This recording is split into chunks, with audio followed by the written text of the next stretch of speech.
मैं अपनी मंगेतर वांग शिन्यू के लिए गर्मा गर्म नाश्ता लेकर उसके कमरे पर पहुंचा था। 3 साल से मैं रोज सुबह उसके लिए नाश्ता लाता था, उसका हर छोटा बड़ा काम करता था। लेकिन उस दिन जैसे ही मैंने दरवाजा खोला, मेरे कदम वहीं ठिठक गए। अंदर का नजारा देखकर मेरा खून खौल उठा। वांग शिन्यू बिस्तर पर किसी और के साथ थी। वो बंदा कोई और नहीं बल्कि कॉलेज का अमीर और घमंडी लड़का गाओ वे था। वो दोनों बेझिझक बातें कर रहे थे। गाओ वे हंसकर कह रहा था कि यह बेवकूफ लुई मिंग 3 साल से तुम्हारे आगे पीछे घूम रहा है और तुमने इसे हाथ तक नहीं लगाने दिया, जबकि मुझे सिर्फ 1 महीना हुआ और मैंने तुम्हें हासिल कर लिया। मैंने हाथ में पकड़ा नाश्ते का डिब्बा संभाला और भारी आवाज में पूछा, शिन्यू यह सब क्या है? यह आदमी कौन है? वांग शिन्यू पहले तो घबरा गए, फिर झूठी सफाई देते हुए बोली, तुम गलत समझ रहे हो। यह तो मेरे मार्शल आर्ट्स के मास्टर हैं। यह मुझे ट्रेनिंग देने आए थे। मेरी हंसी छूट गई, पर उस हंसी में गुस्सा भरा था। मैंने कहा, ट्रेनिंग? मार्शल आर्ट्स की ट्रेनिंग लेते लेते सीधे बिस्तर तक पहुंच गए। जब चोरी पकड़ी गई तो गाओ वे का नकाब भी उतर गया। वो सीना तान कर आगे आया और अकड़ कर बोला, हाँ तो क्या कर लेगा? लुई मिंग तू तो एक बेकार और नाकाम इंसान है जो आज तक मार्शल आर्ट्स का एग्जाम भी पास नहीं कर पाया। शिन्यू तेरे जैसे नाकारा के साथ क्यों रहेगी? वांग शिन्यू ने भी तुरंत अपना रंग बदला। उसकी आंखों में मेरे लिए सिर्फ नफरत थी। वो ठंडे स्वर में बोली, शुरू में मेरे घर वालों ने सोचा था कि तुझमें काबिलियत है, इसलिए रिश्ता तय किया था। लेकिन इतने सालों में तू एक मामूली मार्शल आर्टिस्ट भी नहीं बन पाया। तुमने मुझे बहुत निराश किया है। आज से हमारी सगाई खत्म। मैंने उसकी आंखों में देखा और साफ कहा, ठीक है,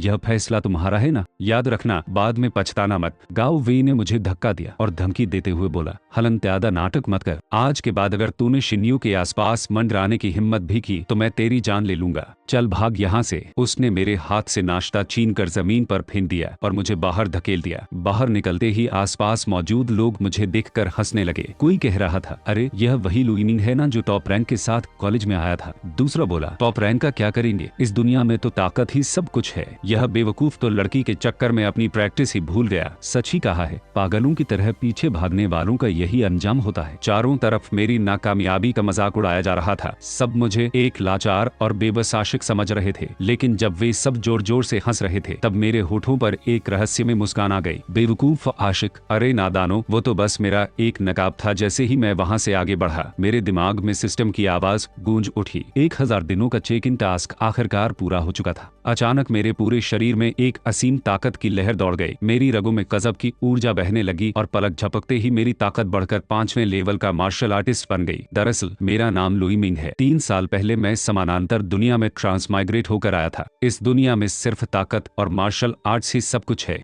जिसके पास ताकत है उसी के पास पैसा और इज्जत है। उसी समय मुझे यह अनोखा चेक इन सिस्टम मिला था। बाकी लोगों की तरह खून पसीना बहाकर कड़ी ट्रेनिंग करने के बजाय मुझे बस एक मजनू बनकर अपना टास्क पूरा करना था। और सच कहूं तो इतनी मेहनत करने से तो यह तरीका कहीं ज्यादा बेहतर था। आज मैं 5वें लेवल का मार्शल आर्टिस्ट बन चुका था। पूरी जियांदा यूनिवर्सिटी में इस लेवल का बंदा उंगलियों पर गिनने लायक ही था। तभी सिस्टम की आवाज दोबारा गूंजी। पहला फेज पूरा हुआ, दूसरा फेज शुरू, गॉडेस कॉन्क्वेस्ट मोड। सिस्टम ने मुझे समझाया कि अब से जो भी खूबसूरत लड़की मेरे करीब आएगी या मुझसे शारीरिक स्पर्श करेगी वो सिस्टम से जुड़ जाएगी। अगर मैं उसका फेवरेबिलिटी लेवल यानी पसंद करने का स्तर बढ़ाऊंगा तो मुझे इनाम मिलेंगे। हर एक पॉइंट पर मुझे 1 लाख रुपए नकद मिलेंगे। इसके अलावा मिले हुए पॉइंट से मैं सिस्टम स्टोर से कई शानदार चीजें खरीद सकता हूँ। इतना ही नहीं, हर फेज पूरा होने पर मुझे एक रहस्यमय दिव्य शक्ति भी मिलेगी। अब मुझे समझ आ गया था, इस सिस्टम के दम पर मैं सिर्फ इस यूनिवर्सिटी का नहीं बल्कि पूरे देश का सबसे ताकतवर इंसान बनने वाला था। मैं अभी इन्हीं विचारों में खोया हुआ कैंपस में टहल रहा था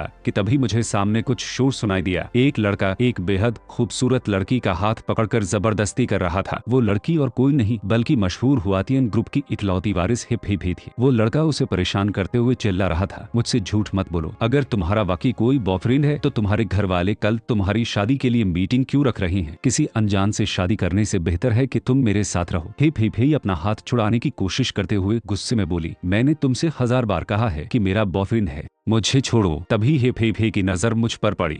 उसकी आंखों में एक चमक आई। वो अचानक दौड़कर मेरे पास आई और उसने कसकर मेरा हाथ थाम लिया। अपने आप को मुझसे सटाते हुए वो मीठी आवाज में बोली, जानू तुम इतनी देर से कहाँ थे? मैं कब से तुम्हारा इंतजार कर रही थी। जैसे ही उसने मुझे छुआ मेरे दिमाग में सिस्टम का नोटिफिकेशन बजा, इंटीमेट कांटेक्ट डिटेक्ट हुआ। बॉडीज हिप हिप ही सफलतापूर्वक बाइंड हो चुकी है। यह देखकर वो लड़का गुस्से से लाल पीला हो गया। वो चिल्लाया, हिप हिप तुम हुआतिन ग्रुप की मालकिन हो, किसी भी राह चलते अरे गहरे को पकड़कर मुझे उल्लू मत बनाओ। हे फे फे ने जरा भी हिचकिचाहट नहीं दिखाई। उसने मेरा हाथ और जोर से पकड़ लिया और मेरे और करीब आते हुए बोली, क्यों अब भी यकीन नहीं हुआ क्या? वो लड़का गुस्से से तिलमिला उठा। उसने मेरी तरफ नफरत से देखा और घूरते हुए बोला, ठीक है, देखता हूँ तुम दोनों कब तक यह नाटक करते हो। उस लड़के के जाने के बाद लड़की ने राहत की सांस ली और मुझसे माफी मांगते हुए कहा, अरे सुनो, मुझे माफ कर देना, मेरी भी मजबूरी थी। वैसे मेरा नाम है फिफी है, तुम्हारा नाम क्या है? मैंने कहा, लुई मिंग। मेरा नाम सुनते ही उसकी आंखें फटी की फटी रह गई। वो चौंक कर बोली, क्या तुम वही हो ना जो 3 साल से वांग शिन्यू के पीछे मजनू बने घूम रहे थे? मैं मन ही मन सोचने लगा, वाह यार, क्या मैं इतना मशहूर हूँ? हे फे फे मुझे सर से पांव तक देखने लगी। उसके चेहरे से लग रहा था कि वो मेरे लुक से काफी इम्प्रेस थी। उसने सोचा कि कल होने वाली फैमिली मीटिंग में मुझे ले जाना बुरा आइडिया नहीं होगा। वो थोड़ा झिझकते हुए बोली, अरे लुई मिंग, क्या तुम कल एक दिन के लिए फिर से मेरे बॉयफ्रेंड बनने का नाटक कर सकते हो? बदले में तुम जो मांगोगे मैं तुम्हें दूंगी। मैंने मन ही मन हिसाब लगाया कि अगर मैं हाँ कह देता हूँ तो सिस्टम में इसकी पसंद यानी फेवरेबिलिटी जरूर बढ़ेगी और मुझे तगड़ा रिवॉर्ड मिलेगा, इसलिए मैंने तुरंत हाँ कर दी। मेरी बात सुनते ही वो खुशी से उछल पड़ी, अरे वाह, मजा आ गया। फिर उसने मुझे ऊपर से नीचे तक देखा और बोली, लेकिन तुम्हारा यह होलिया किसी मार्शल आर्टिस्ट जैसा नहीं लग रहा, तुम्हें थोड़ा स्टाइल देना पड़ेगा। वो मुझे शहर की सबसे महंगी और आलीशान हथियारों की दुकान पर ले गई। वहाँ की चमकत धमक देखकर मेरी तो आंखें फटी रह गई। मैंने झिझकते हुए कहा, फे फे, यह जगह तो बहुत ज्यादा हाई फाई लग रही है, क्या हमें किसी दूसरी दुकान पर नहीं चलना चाहिए? वो हंसकर बोली, अरे फिक्र मत करो, यह दुकान तो मेरे अपने खानदान की ही है। तभी वहाँ का मैनेजर दौड़ता हुआ आया और बोला, मैडम, आपका ऑर्डर किया हुआ सामान आ गया है, क्या आप देखना चाहेंगे? मैं सामान के प्राइस टैग देखकर हैरान था कि कितना महंगा सामान है। तभी अचानक पीछे से एक नखरेबाज आवाज आई, गाओवी, मुझे वो वाला हथियार बहुत पसंद है, प्लीज मेरे लिए खरीद दो ना। मैंने मुड़कर देखा तो वहाँ मेरी एक समगेतर वांग शिन्यू और गाओवे खड़े थे। मुझे देखते ही वांग शिन्यू की त्योरियां चढ़ गई। वो चिल्लाकर बोली, जुई मिंग,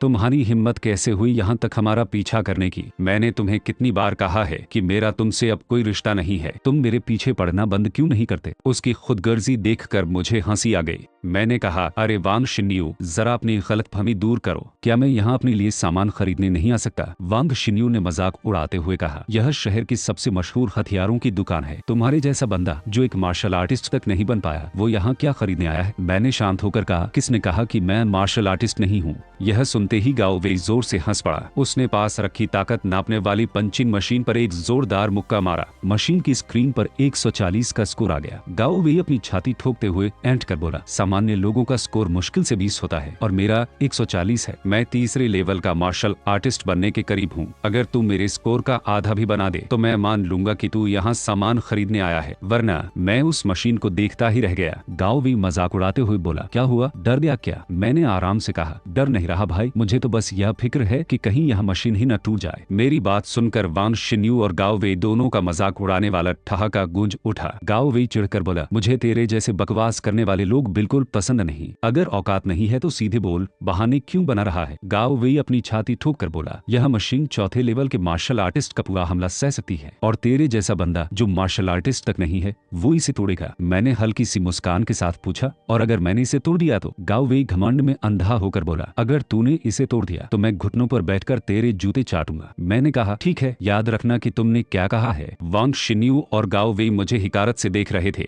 गाओवे चिल्लाया, कचरा हमेशा कचरा ही रहता है, चल दिखा अपनी ताकत। मैंने अपनी उंगली उठाई और उसमें अपने 5वें लेवल की आंतरिक ऊर्जा भरी, फिर बड़े ही आराम से उस मशीन को अपनी एक उंगली से छू भर दिया। अगले ही पल एक जोरदार धमाका हुआ। मशीन की स्क्रीन 0 हो गई और पूरी की पूरी मशीन चिथड़े चिथड़े होकर हवा में उड़ गई। गाओवे की आंखें फटी की फटी रह गई। वो हुक्लाते हुए बोला, यह कैसे हो सकता है? यह तो एक बेकार इंसान था। वांग शिन्यू घबरा गई और चिल्लाकर गाओवे से बोली, गाओवे, इसने जरूर पहले से ही मशीन में कोई गड़बड़ की होगी, यह चालाकी कर रहा है। गाओवे गुस्से में पागल होकर मेरी तरफ बढ़ा, लुई मिंग, तेरी हिम्मत कैसे हुई मेरे साथ धोखाधड़ी करने की? तू मरने आया है। तभी हे फी बीच में आ गई और चिल्लाई, रुको। गाओवे कड़क कर बोला, फी इस बात से तुम्हारा कोई लेना देना नहीं है। हे फी ने जवाब दिया, लेना देना कैसे नहीं है? यह दुकान मेरे परिवार की है, तुम मेरी दुकान में गुंडागर्दी कर रहे हो और कह रहे हो मेरा लेना देना नहीं है। गाओवे को लगा कि उसे मौका मिल गया है। वो चालाकी से बोला, फिर तो बहुत अच्छा हुआ, इस लुई मिंग ने तुम्हारे घर की मशीन तोड़ी है, इससे पूरे पैसे वसूल करो। वांग शिन्यू भी तुरंत बोली, हाँ बिल्कुल, यह मशीन कम से कम 5 लाख रुपए की थी। लुई मिंग, अब तो तू गया काम से। मैंने शांति से कहा, अगर टूट गई है तो मैं पैसे भरने के लिए। इससे पहले कि मैं बात पूरी करता, हिप हिप तेज आवाज में बोली, किसने कहा कि यह पैसे भरेगा? जब यह मेरी दुकान है तो यह 1 रुपया भी नहीं देगा।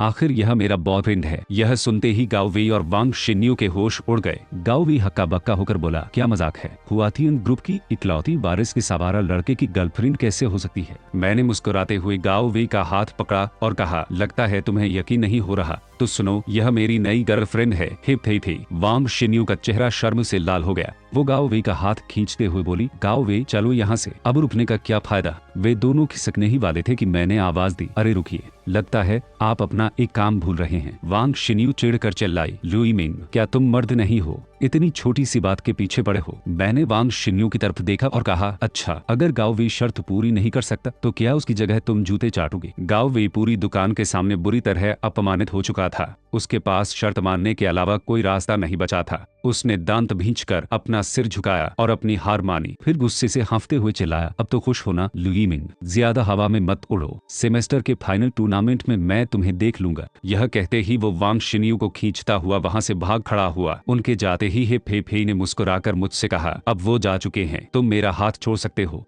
फिर उसने पूछा, क्या तुमने अपने लिए सामान पसंद कर लिया? मैंने कहा, छोड़ो भी, मैंने तुम्हारी दुकान की इतनी महंगी मशीन तोड़ दी, सामान न लेना ही उसका हर्जाना समझ लो। हिप हिप ही हंसते हुए बोली, ठीक है, लेकिन कल की मीटिंग में तुम्हें अपना बेहतरीन प्रदर्शन देना होगा। उस दुकान से बाहर निकलते ही मेरे दिमाग में फिर से सिस्टम का अलर्ट गूंजा। हिप हिप ही की फेवरेबिलिटी 5 पॉइंट बढ़ गई थी और इनाम में मुझे पूरे 5 लाख रुपए नकद मिल गए। तभी सिस्टम ने पूछा, क्या होस्ट अपनी पहली रहस्यमयी दिव्य शक्ति अनलॉक करना चाहता है? मैंने मन ही मन कहा, हाँ, अनलॉक करो। सिस्टम की आवाज आई, बधाई हो, आपको डिवाइन हियरिंग यानी दिव्य सुनने की शक्ति मिली है। अब आपकी सुनने की ताकत आम इंसान से 10 गुना बढ़ चुकी है। शुरू में तो मुझे लगा कि 10 गुना सुनने से भला क्या फर्क पड़ेगा, यह किस काम की चीज है। लेकिन उसी रात जब मैं बाहर टहल रहा था तो अचानक मेरी दूर की आवाजें सुनने की क्षमता काम कर गई। मुझे काफी दूर किसी की दबी हुई फुसफुसर सुनाई दी। एक बंदा फुसफुसाकर कह रहा था, आप बेफिक्र रहिए, जैसे ही वो आएगी मैं गोली चला दूंगा, काम एकदम पक्का होगा। यह सुनते ही मेरे कान खड़े हो गए। मैंने सोचा, अरे यार, यह तो किसी के मर्डर का प्लान बन रहा है। मैंने अपनी सुनने की ताकत का पीछा किया और एक जगह जा पहुंचा। वहां कुछ लोग एक कार के पास खड़े थे। एक गाड़ी से काली पोशाक में एक बेहद खूबसूरत और रूपदार लड़की नीचे उतरी। वो और कोई नहीं बल्कि ब्लैक ड्रैगन सोसाइटी की नई बॉस लिन शुआंगिन थी। उसका एक आदमी उसे पानी देते हुए बोला, बॉस पानी पी लीजिए, आज आपका पहला दिन है। अगर काफिला छोटा होता तो दूसरे गैंग मजाक उड़ाते। तभी मुझे पास की इमारत की छत से स्नाइपर का निशाना दिखाई दिया और फुसफुसाहट सुनाई दी, आज तेरी गद्दी पर बैठने का आखिरी दिन है। मामला भांपते ही मैं चिल्लाया, सावधान, नीचे झुको, शूटर है। धरा गोली चली, लेकिन मेरी चेतावनी की वजह से लेन शुआंगिन बाल बाल बच गई। हमलावर चिढ़ गए, अबे साले, तूने हमारा पूरा प्लान चौपट कर दिया, दोनों को खत्म कर दो। वे गुंडे हम पर पिल पड़े। मैंने भी अपनी 5वें लेवल की ताकत दिखाई और हमलावरों को धूल चटाना शुरू कर दिया। मैंने चिल्लाकर कहा, अरे भाई, मेरा इस सब से कोई लेना देना नहीं है, मुझे बीच में मत घसीटो। लेन शुआंगिन मेरी फुर्ती और ताकत देखकर हैरान रह गई। मैंने झट से उसका हाथ पकड़ा और कहा, मेरे साथ आओ। मैं उसे गुंडों से बचाकर एक सुरक्षित जगह पर ले आया। आखिरकार हमने उन्हें चकमा दे दिया था। लेन शुआंगिन ने तुरंत पिस्तौल निकाली और मेरी तरफ तानते हुए कड़क आवाज में पूछा, तुम कौन हो? तुम्हें कैसे पता चला कि वे मुझ पर हमला करने वाले हैं? मैंने घबराकर अपने हाथ ऊपर उठाए और कहा, अगर मैं कहूँ कि मैंने गलती से उनकी बातें सुन ली थी तो क्या तुम यकीन करोगे? वो आंखें तरेर कर बोले, मुझसे चालाकी मत करो, सच सच बताओ, तुम किसके आदमी हो? तभी अचानक उसका पूरा शरीर कांपने लगा। उसका चेहरा एकदम लाल पड़ गया और वो बेहाल होकर हाँफने लगी। दरअसल लड़ाई के दौरान उस पर किसी जहरीली दवा का असर हो गया था। मैंने उसकी हालत देखकर कहा, अरे तुम ठीक तो हो? तुम्हारा चेहरा इतना लाल क्यों हो रहा है? क्या अस्पताल चलना है? वो बेसुध होकर मेरी तरफ बढ़ी और मेरी छाती से लिपटते हुए हकलाकर बोली, अस्पताल? तुम ही मेरे अस्पताल हो। तभी सिस्टम का नोटिफिकेशन गूंजा, धड़कन 150 के पार, गॉडेस लेन शुआंगिन बाइंड हो चुकी है। मैं हैरान रह गया, यार यह तो अंडरवर्ल्ड की बॉस है। अगली सुबह जब होटल के कमरे में मेरी आंख खुली तो बाहर से कुछ आवाजें आ रही थी। लेन शुआंगिन होश में आ चुकी थी। उसने जैसे ही खुद को मेरे साथ देखा, उसकी आंखें गुस्से और शर्म से लाल हो गई। वो चिल्लाई, नीच, बदतमीज, घटिया इंसान। उसने मुझे जोर से धक्का दिया और अपने कपड़े समेटने लगी। मैंने तुरंत अपना बचाव करते हुए कहा, अरे रुको यार, सच तो यह है कि कल रात फंसा मैं था और चिल्लाने से पहले जरा कपड़े तो पहन लो। वैसे भी कल रात मैंने तुम्हारी जान बचाई थी। लेन शुआंगिन ने ठंडे स्वर में कहा, माना कि तुमने मेरी जान बचाई है और अगर तुम ना होते तो मैं उस जहर से मर जाती, इसलिए तुम तुम्हारी जान बचाने का एहसान मानकर मैं यह मामला यही खत्म करती हूँ, लेकिन आज के बाद तुम कभी मेरी आंखों के सामने मत आना, समझे? मैंने कहा समझ गया। मैं मन ही मन सोचने लगा, वाह यार, यह लड़की तो कपड़े पहनते ही रंग बदल गई, ऊपर से सिस्टम में इसकी फेवरेबिलिटी -30 पर चली गई है। अब इसे सुधारना तो नामुमकिन ही लग रहा है। तभी अचानक मुझे याद आया कि आज को मुझे ही फीफी के साथ एक बड़े होटल में मिलने का वादा पूरा करना था। मैं तुरंत वहां से निकला और भागे भागे होटल पहुंचा। वहां बाहर का माहौल काफी गर्मागर्म था। हे फीफी अपने पिता से बहस कर रही थी। उसके पिता गुस्से में चिल्ला रहे थे, मुझे बेवकूफ बनाना बंद करो। तुम बार बार कह रही हो कि तुम्हारा कोई बॉयफ्रेंड है, तो कहाँ है वो? तुम सिर्फ डोंग हुई से नहीं मिलना चाहती, इसलिए यह मनगढ़ंत कहानी सुना रही हो। मेरी बात कान खोल कर सुन लो। डोंग हुई मार्शल आर्ट्स एसोसिएशन के उपाध्यक्ष का इकलौता बेटा है। इतनी कम उम्र में ही वो चौथे लेवल का मार्शल आर्टिस्ट बन चुका है। आज सीधे साधे ढंग से पेश आना। तभी हे फीफी की नजर मुझ पर पड़ी। वो तुरंत राहत की सांस लेते हुए आगे बढ़ी। मैंने बात संभालते हुए कहा, फीफी सही यार, रास्ते में बहुत ज्यादा जाम था, इसलिए आने में थोड़ी देर हो गई। फिर मैंने उसके पिता की तरफ देखकर अदब से कहा, नमस्ते अंकल।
हे फे फे ने तुरंत अपने पिता से कहा, लीजिए, यह मेरा बॉयफ्रेंड है लुई मिंग। यह जियांगदा यूनिवर्सिटी का तीसरे लेवल का मार्शल आर्टिस्ट है। अब जब मेरा बॉयफ्रेंड आ गया है तो मुझे इस मैचमेकिंग दावत में जाने की कोई जरूरत नहीं है। उसके पिता ने मुझे सिर से पांव तक घूर कर देखा और बोले, ऐसे कैसे नहीं जाओगी? जब आ ही गए हो तो अंदर चलकर बात करते हैं। पास खड़े मेहमान और रिश्तेदार हमें देखकर आपस में बातें करने लगे। अरे तो यह फी फी का बॉयफ्रेंड है, देखने में तो काफी हैंडसम लग रहा है। तुम दोनों की मुलाकात कहाँ हुई थी? पहले किसने प्रपोज किया था? तभी अचानक हॉल के दरवाजे पर हलचल शुरू हो गई। लोग फुसफुसाने लगे। आ गए मार्शल आर्ट्स का एसोसिएशन के युवा नेता डोंग हुई आ गए। एक रूपदार लड़का बड़ी शान से अंदर दाखिल हुआ। फी फी के पिता आगे बढ़कर बोले, डोंग हुई बेटा, बड़े दिनों बाद मिले। डोंग हुई घमंड से मुस्कुराते हुए बोला, अंकल आप भी ना? सुना है आज फे फे भी आई है। फे फे, दिन ब दिन तुम और भी ज्यादा खूबसूरत होती जा रही हो। मैंने आगे बढ़कर अपना हाथ बढ़ाया और शांति से कहा, नमस्ते, मैं फे फे का बॉयफ्रेंड हूँ। डोंग हुई ने मेरा हाथ थामने के बजाय मुझे नीची नजर से देखा और कुटिलता से हंसा। हाँ मैं जानता हूँ लुई मीन। मैंने पूछा, क्या आप मुझे जानते हैं? डोंग हुई ने सबके सामने मेरा मजाक उड़ाते हुए कहा, बिल्कुल, जियांगदा यूनिवर्सिटी के सबसे बड़े मजनू का नाम भला कौन नहीं जानता? वही मजनू जो दिन रात वांग शिन्यू के पीछे पड़ा रहता था। डोंग हुई ने कुटिलता से हंसते हुए कहा, कॉलेज के लड़कों ने इसका यह नाम रखा है, लेकिन जहाँ तक मुझे पता है लुई मिन जिसके पीछे मजनू बना घूमता था वो फे फे तो बिल्कुल नहीं है। अंकल यह क्या चक्कर है? हे फे फे के पिता की त्योरियां चढ़ गई। उन्होंने फे फे की तरफ देखा और कड़क आवाज में पूछा, तुमने तो कहा था कि यह जियांगदा यूनिवर्सिटी के मार्शल आर्ट्स डिपार्टमेंट का तीसरे लेवल का मार्शल आर्टिस्ट है। डोंग हुई ने तंज कसते हुए कहा, अंकल है, यह मार्शल आर्ट्स डिपार्टमेंट में जरूर है, लेकिन यह कोई मार्शल आर्टिस्ट नहीं है। यह तो एक नंबर का बेकार और नाकाम बंदा है। हे फे फे गुस्से में बोली, डोंग हुई, तुम ईमिन पर झूठे इल्जाम लगाना बंद करो। डोंग हुई ने पास खड़े क्लासमेट दुआंग शियांग को इशारा किया और बोला, झूठे इल्जाम? दुआंग शियांग, तुम भी तो जियांगदा में पढ़ते हो, बताओ जो मैं कह रहा हूँ वो सच है या नहीं? दुआंग शियांग ने तुरंत जी हुजूरी करते हुए कहा, हाँ अंकल, डोंग हुई बिल्कुल सच कह रहे हैं। हे फे फे ने चिल्लाकर कहा, दुआंग शियांग तुम? उसके पिता का गुस्सा 7वें आसमान पर पहुंच गया। उन्होंने हे फे फे को डांटते हुए कहा, चुप रहो, तुम जैसी नालायक बेटी ने ऐसे बेकार इंसान को अपना बॉयफ्रेंड चुना। तुमने पूरे खानदान की इज्जत मिट्टी में मिला दी। अभी के अभी इससे ब्रेकअप करो। डोंग हुई ने अपनी चाल चलते हुए कहा, अंकल हे गुस्सा मत होइए, मुझे तो लगता है कि फे फे इस लुई मिंग को सिर्फ नाटक करने के लिए यहाँ लाई है। पिता ने पूछा, क्यों?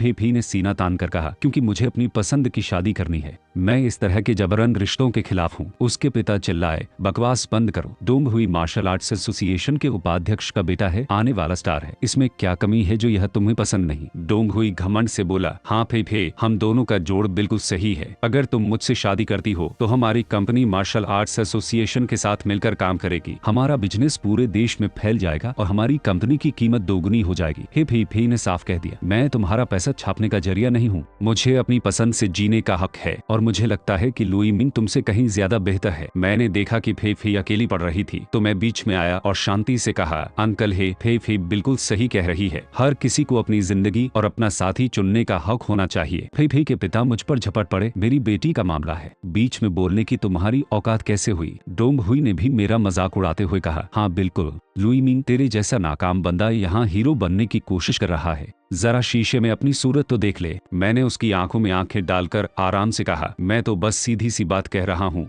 आप लोग खुद को बहुत ऊंचा समझते हैं, लेकिन आप लोगों के पास दूसरों को देने के लिए जरा सी भी इज्जत नहीं है। डोंग हुई ने नफरत से मुस्कुराते हुए कहा, इज्जत सिर्फ ताकतवरों के लिए होती है और तेरे जैसे बेकार इंसान की कोई औकात नहीं। मैंने मुस्कुराते हुए कहा, तो तुम्हारी बात के मुताबिक अगर मैं तुम सबसे ज्यादा ताकतवर निकला तो तुम सब मेरी बात मानोगे? डोंग हुई घमंड में चूर होकर बोला, हाँ बिल्कुल, एक शर्त रखते हैं, अगर तू मुझे हरा देता है तो मैं फे फे को हमेशा के लिए छोड़ दूंगा, लेकिन अगर तू हार गया तो तू घुटनों के बल बैठकर हम सबको 3-3 बार माथा टेक कर प्रणाम करेगा और यहाँ से रेंगते हुए बाहर जाएगा। मैंने कहा, ठीक है, यह शर्त तुमने रखी है, बाद में मुकरना मत। फे फे घबराकर मेरा हाथ पकड़कर बोली, ईमिन रहने दो। डोंग हुई चौथे लेवल का मार्शल आर्टिस्ट है, हमारी यूनिवर्सिटी में भी कोई उसका सामना नहीं कर सकता। मैंने फे फे की आंखों में देखा और पूछा, क्या तुम डोंग हुई से शादी करना चाहती हो? उसने तुरंत नामे सिर हिलाया। मैंने मुस्कुराकर कहा, तो फिर बस मुझ पर भरोसा रखो। तभी डोंग हुई दहाड़ते हुए मेरी तरफ झपटा, मरने के लिए तैयार हो जा। पास खड़े लोग चिल्ला उठे, यह तो नामुमकिन है। लुई मिन जो एक साधारण मार्शल आर्टिस्ट भी नहीं है, उसने डोंग हुई का घुसा कैसे रोक लिया? मैंने डोंग हुई का मुक्का अपनी एक हथेली से आराम से थाम रखा था। मैंने तंज कसते हुए कहा, क्या यही है चौथे लेवल का मार्शल आर्टिस्ट? कुछ खास मजा नहीं आया। डोंग हुई गुस्से में पागल हो गया, तू अपनी मौत को दावा दे रहा है। उसने अपनी पारिवारिक चाल वॉइड स्टेप शुरू कर दी।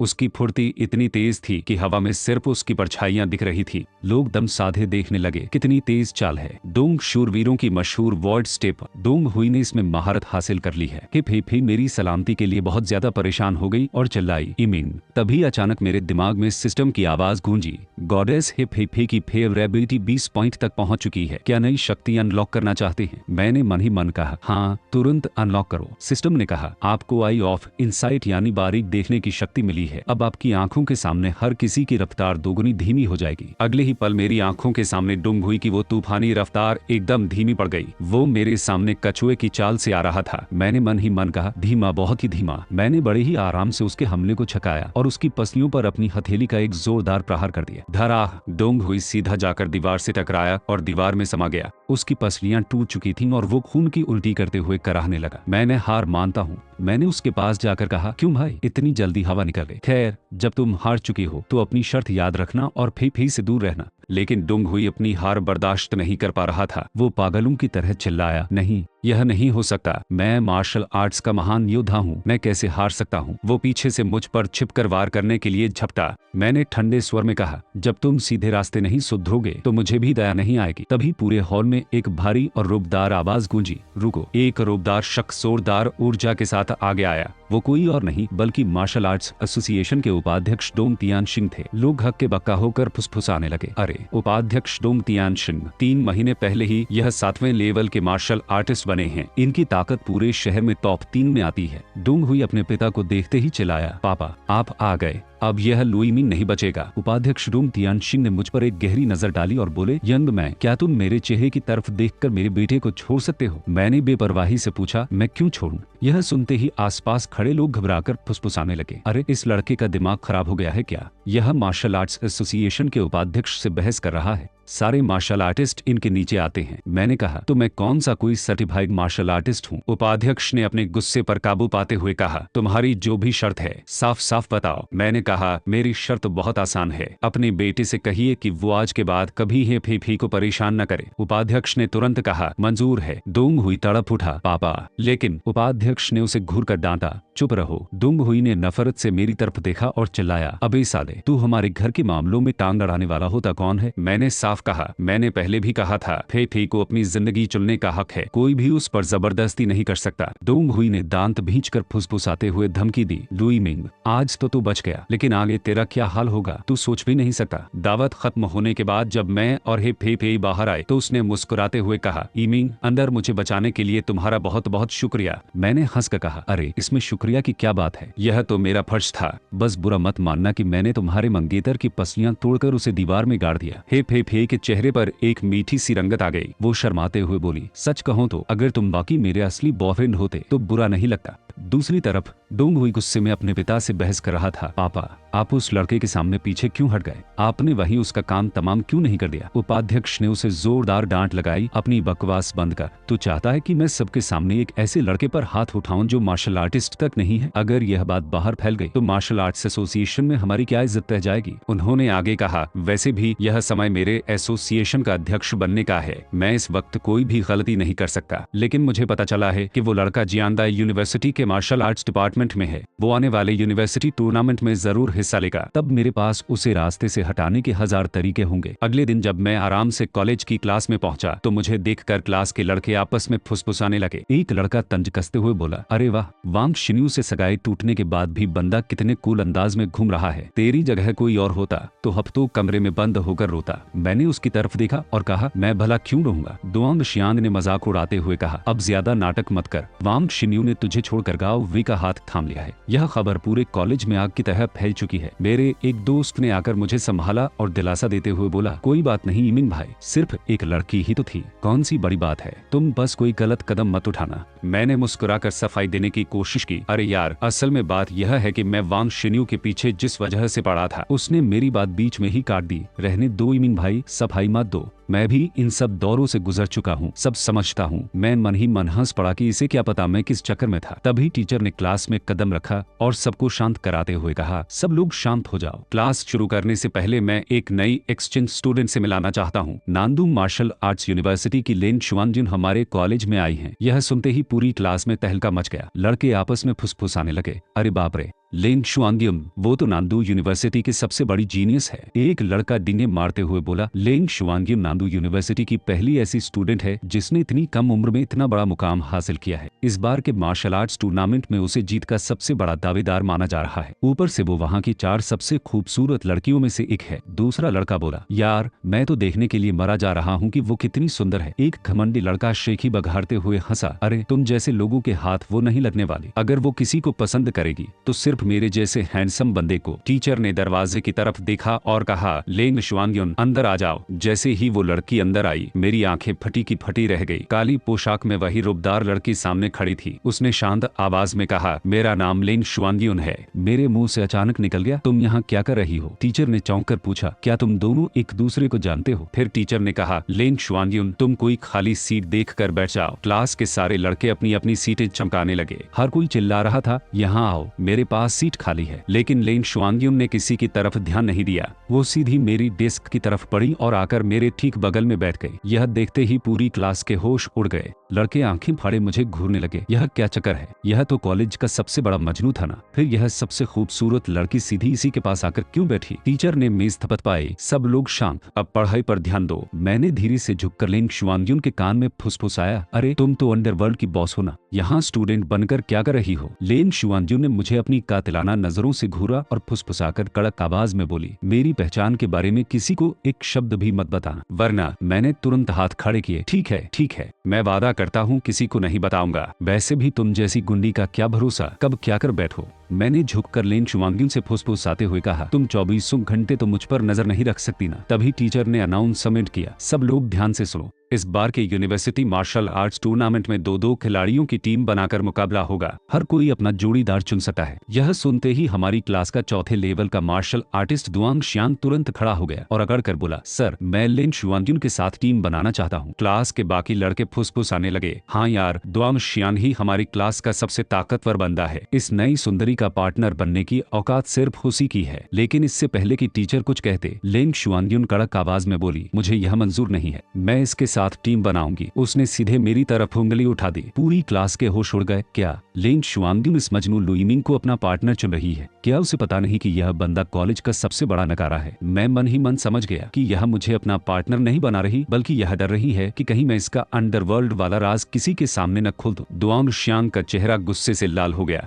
वो चिल्लाया, सर मुझे यह मंजूर नहीं। लुइमिंग जैसे बेकार इंसान में ऐसी क्या खास बात है जो यह उसे अपना पार्टनर बना रही है? लेन शुआंगियन ने ठंडे स्वर में कहा, मुझे नहीं लगता कि लुइमिंग तुमसे कमजोर है। 3 चालें, अगर यह तुम्हारी 3 चालों का सामना नहीं कर पाया तो मैं तुम्हारे साथ टीम बना लूंगी। दुआंग शियान हंसा, मुझे मंजूर है। मैंने सोचा चलो बढ़िया है, जैसे ही मुकाबला शुरू होगा मैं जानबूझकर हार मान लूंगा। इस तरह इस कुंडी लड़की से पीछा छूट जाएगा। लेकिन लेन शुआंगियन ने मुझे घूरकर दबी जबान में धमकी दी, अगर तुमने जानबूझकर हारने का नाटक किया तो मुझसे बुरा कोई नहीं होगा। मजबूरन मुझे रिंग में उतरना पड़ा। दुआंग शियान पागलों की तरह मुझ पर झपटा, मरने के लिए तैयार हो जा। तेरे जैसे कचरे की हिम्मत कैसे हुई लेन शुआंगियन की हमदर्दी पाने की? पहली चाल, वो पूरी ताकत से वार करने आया, लेकिन मैंने बड़े ही आराम से उसे छका दिया। क्लास के लोग आंखें फाड़े देखते रह गए। एक चाल बीत गई और दुआंग शियान लुइमिंग को छू तक नहीं पाया। क्या लुइमिंग इतने सालों से अपनी असली ताकत छिपा रहा था? तीसरी चाल खत्म हुई और वो हवा में हाथ पैर मारता ही रह गया। लेन शुआंगियन बोली, 3 चालें पूरी हुई, तुम हार चुके हो। तभी मेरे दिमाग में सिस्टम की आवाज गूंजी,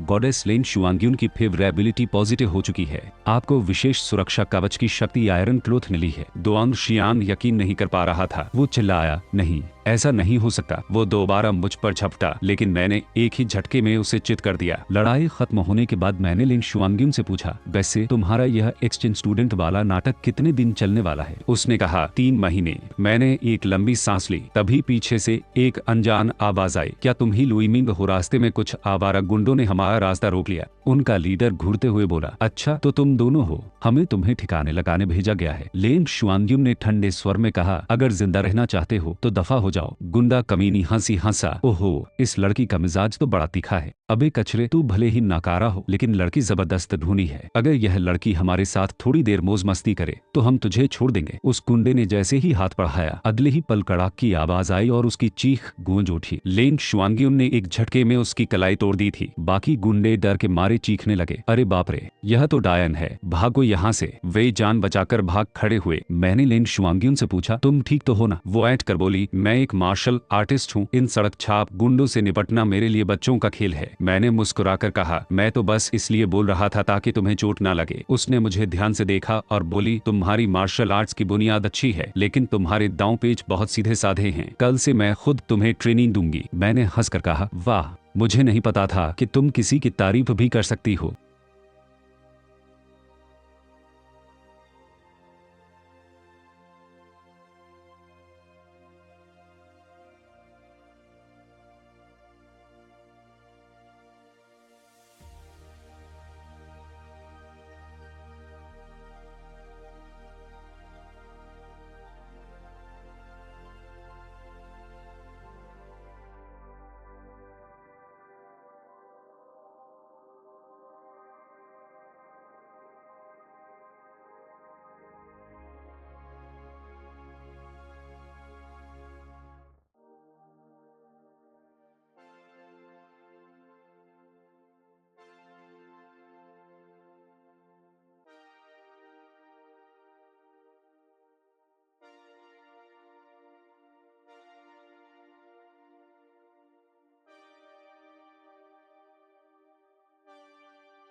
तभी वहाँ हिप हिप ही पहुंच गई। उसने मुझे देखते ही खुशी से कहा, इमिन, कल की बात के लिए शुक्रिया। क्या आज रात तुम फ्री हो? मेरे साथ डिनर पर चलोगे? इससे पहले कि मैं कुछ बोलता, लेंग शुआंग्युन बीच में आ गई और कड़क आवाज में बोली, यह फ्री नहीं है। हिप हिप ही ने चकित होकर पूछा, तुम कौन होती हो यह तय करने वाली? लेंग शुआंग्युन बोली, मैं इसकी टीम पार्टनर हूँ। हिप हिप ही ने तंज कसा, टीम पार्टनर का मतलब गर्लफ्रेंड नहीं होता। तुम कैसे तय कर सकती हो कि यह किसके साथ खाना खाया? फिर वो मेरी तरफ मुड़ी और बोली, ईमीन, मैं कल फिर आऊंगी, हम कल साथ में डिनर करेंगे। यह कहकर वो चली गई। शाम को हिप हिप ही मुझे शहर के सबसे आलीशान और महंगे रेस्टोरेंट में ले गई। मैंने चारों तरफ की चमकदमक देखकर कहा, हिप हिप, यह तो शहर का सबसे महंगा रेस्टोरेंट है, मुझे यहाँ लाना बहुत ज्यादा खर्चीला नहीं हो गया? वो मुस्कुराकर बोली, अरे कोई बात नहीं, इस रेस्टोरेंट में मेरे परिवार के शेयर हैं, ज्यादा पैसे नहीं लगेंगे। फिर उसने थोड़ा झिझकते हुए मुझसे पूछा, वैसे इमिंग, उस दिन मैंने जो तुम्हें सचमुच अपनी गर्लफ्रेंड बनाने का प्रपोजल दिया था, उस बारे में तुमने क्या सोचा? मैंने थोड़ा हिचकिचाया। अरे वो,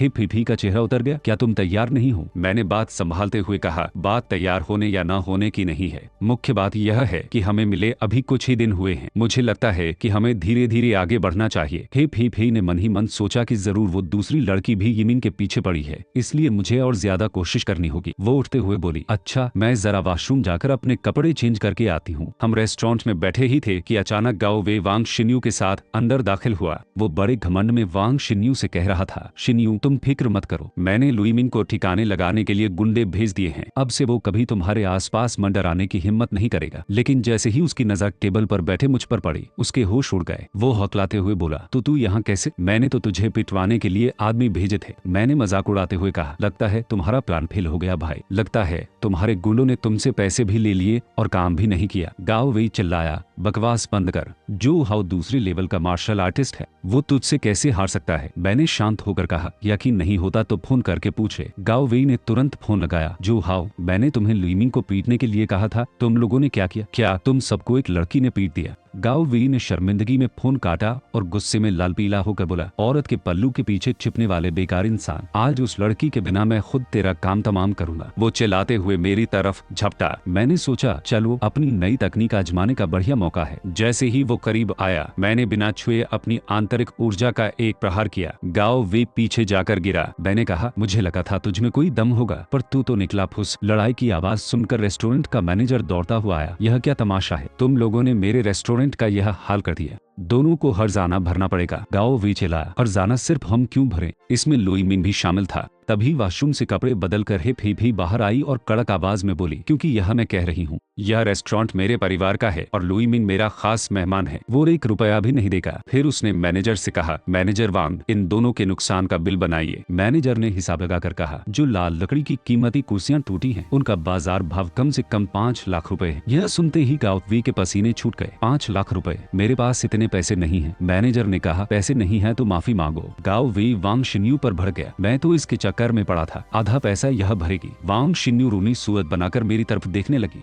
इमिंग, मारे पुराने रिश्ते की खातिर क्या तुम मुझे माफ करके इस हर्जाने से नहीं बचाओगे? मैंने साफ कह दिया, 1 पैसा भी कम नहीं होगा, पूरे 5 लाख चुकाओ। तभी सिस्टम का नोटिफिकेशन आया और फेवरेबिलिटी बढ़ने का इनाम मिला। गाओ वी ने गुस्से में वांग शिन्यू को धक्का दिया और चिल्लाया, सब तेरी वजह से हुआ है, अगर तू न होती तो मुझे इतना बड़ा नुकसान न उठाना पड़ता, दफा हो जा मेरी जिंदगी से। गाओ वी उसे छोड़कर चला गया। वांग शिन्यू अकेले खड़े होकर पछताने लगी। मुझे नहीं पता था कि लुईमिंग इतना काबिल बन चुका है। अगर मुझे पहले पता होता तो मैं कभी उससे सगाई न तोड़ती। मुझे किसी भी तरह उसे वापस पाना होगा। अगली सुबह जब मैं कॉलेज पहुंचा तो वांग शिन्यू हाथों में गर्म गर्म नाश्ते का डिब्बा लिए मेरे सामने आ खड़ी हुई। वो मीठी आवाज में बोली, इमीन, चलो साथ में नाश्ता करते हैं, मैं तुम्हारे लिए गर्म गर्म बंद मक्खन लाई हूँ। पास खड़ा मेरा दोस्त आंखें फाड़े देखता रह गया। अरे बाप रे, वांग शिन्यू खुद उल्टा तेरे पीछे पड़ गई। मैंने वांग शिन्यू के नाश्ते को देखा और ठंडे स्वर में कहा, मुझे यह नाश्ता पसंद नहीं है। वांग शिन्यू तावली होकर बोली, फिर तुम्हें क्या खाना है बताओ, मैं अभी जाकर ले आती हूँ। मैंने बेपरवाही से कहा, जरूरत नहीं है। मैंने वांग शिन्यू से साफ कह दिया, मेरे नाश्ते का इंतजाम कोई और कर चुका है। वांग शिन्यू चिढ़कर बोली, झूठ मत बोलो, मैंने पता लगा लिया है, तुम्हारे और हिप हिप ही के बीच ऐसा कोई रिश्ता नहीं है। मैंने मुस्कुराकर कहा, मैंने यह कब कहा कि मेरे लिए नाश्ता हिप ही ला रही है? तभी सामने से लेन शुआंगियुन हाथों में नाश्ते का डिब्बा लिए आती दिखी। मैंने उसकी तरफ देखकर कहा, चलो, तुम समय की पाबंद निकली।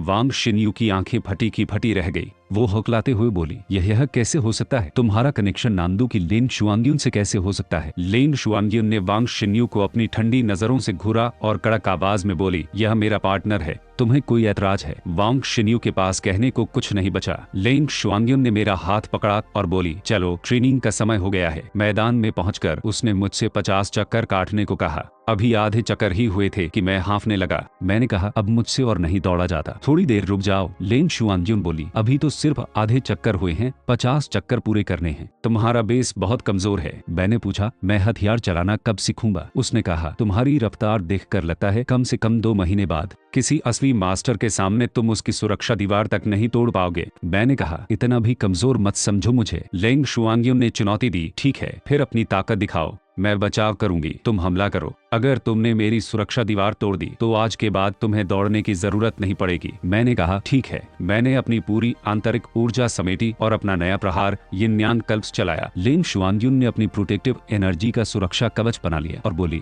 बिना हथियार के तुम इसे नहीं तोड़ सकते। लेकिन जैसे ही मेरा प्रहार उससे टकराया, एक जोरदार धमाका हुआ और उसका सुरक्षा कवच छिन्न भिन्न हो गया। उसका संतुलन बिगड़ गया और कपड़ों में थोड़ी अव्यवस्था आ गई। मैंने तुरंत आंखें फेर ली और घबरा कर कहा, अरे मैंने सच में कुछ नहीं देखा। लेन शुआंग्युन ने खुद को संभाला और थोड़ी झिंकते हुए बोली, छोड़ो भी, कौन सा तुमने पहले नहीं देखा है? वैसे उस वार का नाम क्या था? मैंने कहा, यिन्यान कल्प्स। उसने मुझे गौर से देखा और बोली, मेरी सुरक्षा दीवार तोड़ दी, इसका मतलब तुम्हारी ताकत मुझसे कम नहीं है। कल से हम सीधी लड़ाई की प्रैक्टिस करेंगे और तुम्हारी विरोधी मैं रहूंगी। मैंने सिर पकड़ लिया। उससे तो अच्छा है मैं रोज चक्कर ही लगा लूं। दोपहर में मैं ट्रेनिंग से छिपकर अपने दोस्त के पास आकर बैठ गया। वो मेरे शरीर के नीले निशान देखकर बोला, इमीन भाई, इतनी सुंदर लड़की तुम्हें ट्रेनिंग दे रही है और तुम नखरे दिखा रहे हो। मैंने कराहते हुए कहा, तुझे यह डीट लग रही है क्या? मेरे शरीर के जख्म देख, अगर मैं और ट्रेनिंग करता तो मारा जाता। शुक्र है मैं लिंग शुआंग्युन के पंजे से छिपकर भाग निकला। मैं अभी छिपकर आराम करने की सोच ही रहा था कि अचानक लिंग शुआंग्युन सामने आकर खड़ी हो गई। वो कड़क आवाज में बोली, मैंने कहा था ना, तुम मुझसे बचकर नहीं भाग सकते। तभी गुलाबी बालों वाली एक लड़की हमारे बीच में आ खड़ी हुई और बोली, क्या तुम्हें सुनाई नहीं दिया? वो तुम्हारे साथ नहीं जाना चाहता। लिंग शुआंग्युन ने उसे ठंडी नजरों से घूरा, बीच में मत आओ वरना अंजाम बुरा होगा। वो गुलाबी बालों वाली लड़की मेरी तरफ मुड़ी और आंखें फाड़े बोली, वाह लुईमिन, मुझे नहीं पता था कि तुम इतने ताकतवर हो। मैंने चकित होकर पूछा, अरे रुको, तुम मुझे कैसे जानती हो? उसने मुस्कुराकर कहा, हम दोनों एक ही क्लास में पढ़ते हैं, मैं तुम्हें कैसे नहीं जानूंगी? मैंने याद करने की कोशिश की, लेकिन मैंने तो तुम्हें कभी क्लास में नहीं देखा। उसने अपना नाम बताया, मेरा नाम गुशियाओचे है। मुझे तुरंत याद आ गया, अच्छा तुम हमारी क्लास में आखिरी नंबर पर आती हो ना? गुशियाओचे चिढ़कर बोली, और तुम जो नीचे से दूसरे नंबर पर आते हो, बड़े 30 मार्का हो। तुम तो खुद कभी क्लास नहीं आते, इसीलिए तुमने मुझे नहीं देखा। तभी अचानक गलियारे में कुछ लोगों के दौड़ने की आवाज आई। ढूंढो उसे, वो इसी तरफ भागी है। गुशियाओचे घबरा गई। उसने झट से मेरा हाथ खींचा और हम दोनों एक पतली सी जगह में दुबक गए। वो मेरे एकदम करीब आ गई। जैसे ही उसका शरीर मुझसे सटा, मेरे दिमाग में सिस्टम का अलर्ट बजा। गॉडेस गुशियाओचे सफलतापूर्वक बाइंड हो चुकी है। वो फुसफुसाकर बोली, घबराओ मत, हिलना मत। मैंने दबी आवाज में कहा, मैं नहीं घबरा रहा, पर तुम पूरा मेरे ऊपर चढ़ी हुई हो। जब पीछा करने वाले गुंडे आगे निकल गए तो मैंने राहत की सांस ली और कहा, चलो। वो चले गए, अब मेरे ऊपर से हटोगी? गुशियाओचे मुस्कुराते हुए उठी और बोली, लुईमिन, तुम्हारी वजह से मैं बच गई। वैसे क्या तुम मुझे कुछ पैसे उधार दे सकते हो? अगर तुमने पैसे दिए तो मैं तुम्हें ही अपना मालिक मान लूंगी। मैंने कहा, मैं सिर्फ पैसे उधार दे रहा हूँ, कोई मालिक वालिक नहीं बन रहा। तभी लेन शुआंग्युन फिर से आ पहुंची। अच्छा, तो तुम यहाँ ट्रेनिंग छोड़कर डेट मार रहे हो? गुशियाओचे ने तुरंत चालाकी दिखाई। उसने चुपके से लिन शुआंग्युन के कपड़ों पर एक छोटा सा ट्रैकिंग डिवाइस चिपका दिया और बोली, अरे लिन शुआंग्युन, मैं आपकी बहुत बड़ी फैन हूँ, क्या मुझे आपका ऑटोग्राफ मिलेगा? लिन शुआंग्युन थोड़ा झिंप गई और बोली, अगली बार। गुशियाओचे ने मुझसे फुसफुसाकर कहा, मैंने उस पर ट्रैकर लगा दिया है, अब वो तुम्हें ढूंढ नहीं पाएगी, तुम निकलो। मैंने हैरान होकर पूछा, तुम्हारे पास यह सब कहाँ से आया? उसने मुस्कुराकर कहा, यह राज है, आगे जब भी कोई मदद चाहिए हो मुझे याद कर लेना। इसके बाद जब मैं हिप्पी के साथ टहल रहा था तो अचानक उसके फोन पर एक अज्ञात नंबर से कॉल आया। सामने से एक डरावनी आवाज आई, 10 मिनट पहले हमने एक ऑडियो क्लिप सुनी है, हमारे बॉस आपसे मिलना चाहते हैं, अगर आपने मना किया तो अंजाम अच्छा नहीं होगा। हिप्पी घबरा गई। गुशियाओचे ने तुरंत अपने हाईटेक गैजेट से उस लोकेशन को ट्रैक किया और मुझे मैसेज भेजा। मामला गंभीर था। मैंने हिप्पी से कहा, हिप्पी, क्या आपके पास कार है? मुझे तुरंत एक जगह पहुंचना है। फोन पर गुंडों की एक ही शर्त थी कि अगर लिन शुआंग्युन टूर्नामेंट से अपना नाम वापस ले ले तभी बात बनेगी। हम जैसे ही उस गुप्त अड्डे पर पहुंचे, वहां वहाँ का नजारा देखकर हमारे होश उड़ गए। कुछ गुंडों ने लेन शुआंग्युन को घेर रखा था और उस पर दबाव बना रहे थे। अगर तुम इस बार की यूनिवर्सिटी टूर्नामेंट से अपना नाम वापस ले लो तो हम तुम्हें जाने देंगे। लेन शुआंग्युन ने ठंडे स्वर में पूछा, तुम्हें किसने भेजा है? गुंडों के सरदार ने हंसकर कहा, यह तो मैं नहीं बता सकता, लेकिन अगर तुम जिंदा बचना चाहती हो तो टूर्नामेंट छोड़ना ही होगा। तभी मैंने आगे बढ़कर गुंडों पर हमला बोल दिया। लेन शुआंग्युन ने मुस्कुराकर कहा, वाह क्या टाइमिंग है। गुंडों का सरदार पागलों की तरह चिल्लाया, अच्छा तो तू बीच में टांग आने आया है? वैसे भी अगर तू यही मर जाएगा तो अपने आप टूर्नामेंट से बाहर हो जाएगा। उसने अपनी पूरी ताकत से मुझ पर वार किया, लेकिन मैंने अपनी आंतरिक ऊर्जा समेटी और चिल्लाया, ये न्यांग कल्प्स। धा, मेरा प्रहार सीधे उसके सीने पर लगा। वो खून की उल्टी करता हुआ दूर जाकर गिरा। लेन शुआंग्युन ने मुस्कुराते हुए कहा, इसे कहते हैं असली पार्टनरशिप। मैंने पूछा, तुम ठीक तो हो ना? उसने राहत की सांस ली। हाँ शुक्रिया, अगर तुम सही समय पर न आते तो शायद मैं मारी जाती। ही ने घबराकर कहा, ईमिन यह सब बहुत खतरनाक होता जा रहा है। वे तुम्हें नुकसान पहुंचाने के लिए किसी भी हद तक जा सकते हैं। बेहतर होगा कि तुम दोनों इस टूर्नामेंट से अपना नाम वापस ले लो। मैंने साफ मना कर दिया, बिल्कुल नहीं। जब वे हमें रोकने के लिए यह सब कर रहे हैं तो उनकी साजिश का करारा जवाब यही होगा कि हम इस टूर्नामेंट में हिस्सा लें और जीत कर दिखाएं। दूसरी तरफ वो पिटा हुआ गुंडा अपने आका उपाध्यक्ष डोंग तियानशिन के सामने गिड़गिड़ा रहा था। डोंग तियानशिन ने गुस्से में पूछा, तो तुम काम पूरा किए बिना वापस आ गए? गुंडे ने हकलाते हुए कहा, मालिक हमारी कोई गलती नहीं थी। अचानक वहाँ एक छठे लेवल का रहस्यमयी मार्शल आर्टिस्ट आ पहुंचा और उसने हमारा खेल बिगाड़ दिया। डोंग तियानशिन चौंक गया। छठे लेवल का मार्शल आर्टिस्ट हमारे कॉलेज में इतना बड़ा सूरमा कहां से आ गया? लगता है इस बार का टूर्नामेंट बहुत दिलचस्प होने वाला है। अगले दिन जियांगा यूनिवर्सिटी का मुख्य टूर्नामेंट शुरू हो गया। पूरा स्टेडियम खचाखच भरा हुआ था। छात्र आपस में बातें कर रहे थे। सुना है जो टॉप 3 टीमें होंगी वही यूनिवर्सिटी का प्रतिनिधित्व करेंगी। बाकी टीमों का तो पता नहीं, लेकिन लेंग शुआंग्युन की जीत पक्की है। हाँ यार, लेकिन यह लुइमिंग तो बस उसका सहारा लेकर मुफ्त में आगे बढ़ रहा है। इसके जैसे नकारे को देखकर तो पूरे कॉलेज की थू-थू हो रही है। गाओ वेई और उसके चमचे भीड़ में खड़े होकर दांत भींच रहे थे। मुझे तो इसे देखकर ही गुस्सा आ रहा है। आज इस मुकाबले में मैं इस बेकार बंदे की हड्डियां तोड़ दूंगा। लेन शुआंग्युन ने मुझसे कहा, लोग तुम्हें बहुत कमजोर समझ रहे हैं, जरा संभल कर रहना, कहीं कोई तुम्हें सच में जान से न मार दे। मैंने हंसकर कहा, तुम्हारी इस शुभकामना के लिए बहुत बहुत शुक्रिया। तभी रेफरी ने स्टेज पर आकर ऐलान किया, यह दो खिलाड़ियों का प्री चैलेंज मुकाबला है। जो आखिरी 3 टीमें रिंग में टिकी रहेंगी वे अगले राउंड में पहुंचेंगी। और अब मुकाबला शुरू होता है। जैसे ही ऐलान हुआ, एक घमंडी खिलाड़ी उछलकर स्टेज पर आया और मेरी तरफ उंगली उठाकर चिल्लाया, मैं लुइमिंग को चुनौती देता हूँ। उस पहले विरोधी ने कड़क आवाज में कहा, आज मैं लुइमिंग से मुकाबला करूंगा। मैंने उसकी तरफ देखा और मन ही मन कहा, लगता है इस बंदे को सचमुच अपनी जान तैयारी नहीं है। वो ऐंठ कर बोला, लुइमिंग, पिछली बार तो तू किस्मत के बल पर बच गया था, लेकिन इस बार मैं तुझे अपनी असली ताकत का मजा चखाऊंगा। वो अपनी पूरी ताकत से मुक्का बनाकर मेरी तरफ झपटा। स्टेडियम में खड़े लोग चिल्लाने लगे, कितना बेशर्म है, एक अकेले बंदे पर इस तरह झपट रहा है। दम है तो अकेले सामने आ। लेन शुआंग्युन आगे बढ़कर हमला रोकने वाली थी, लेकिन मैंने उसका हाथ रोक लिया और कहा, तुम्हारी चोट अभी पूरी तरह ठीक नहीं हुई है। इन जैसे मामूली लोगों से निपटना मेरे लिए बाएं हाथ का खेल है। फिर मैंने पूरे स्टेडियम की तरफ देखा और बुलंद आवाज में चिल्लाकर कहा, मुझे पता है कि यहाँ मौजूद बहुत से लोग मुझे पसंद नहीं करते, तो ठीक है, आज मैं तुम सबको एक मौका देता हूँ।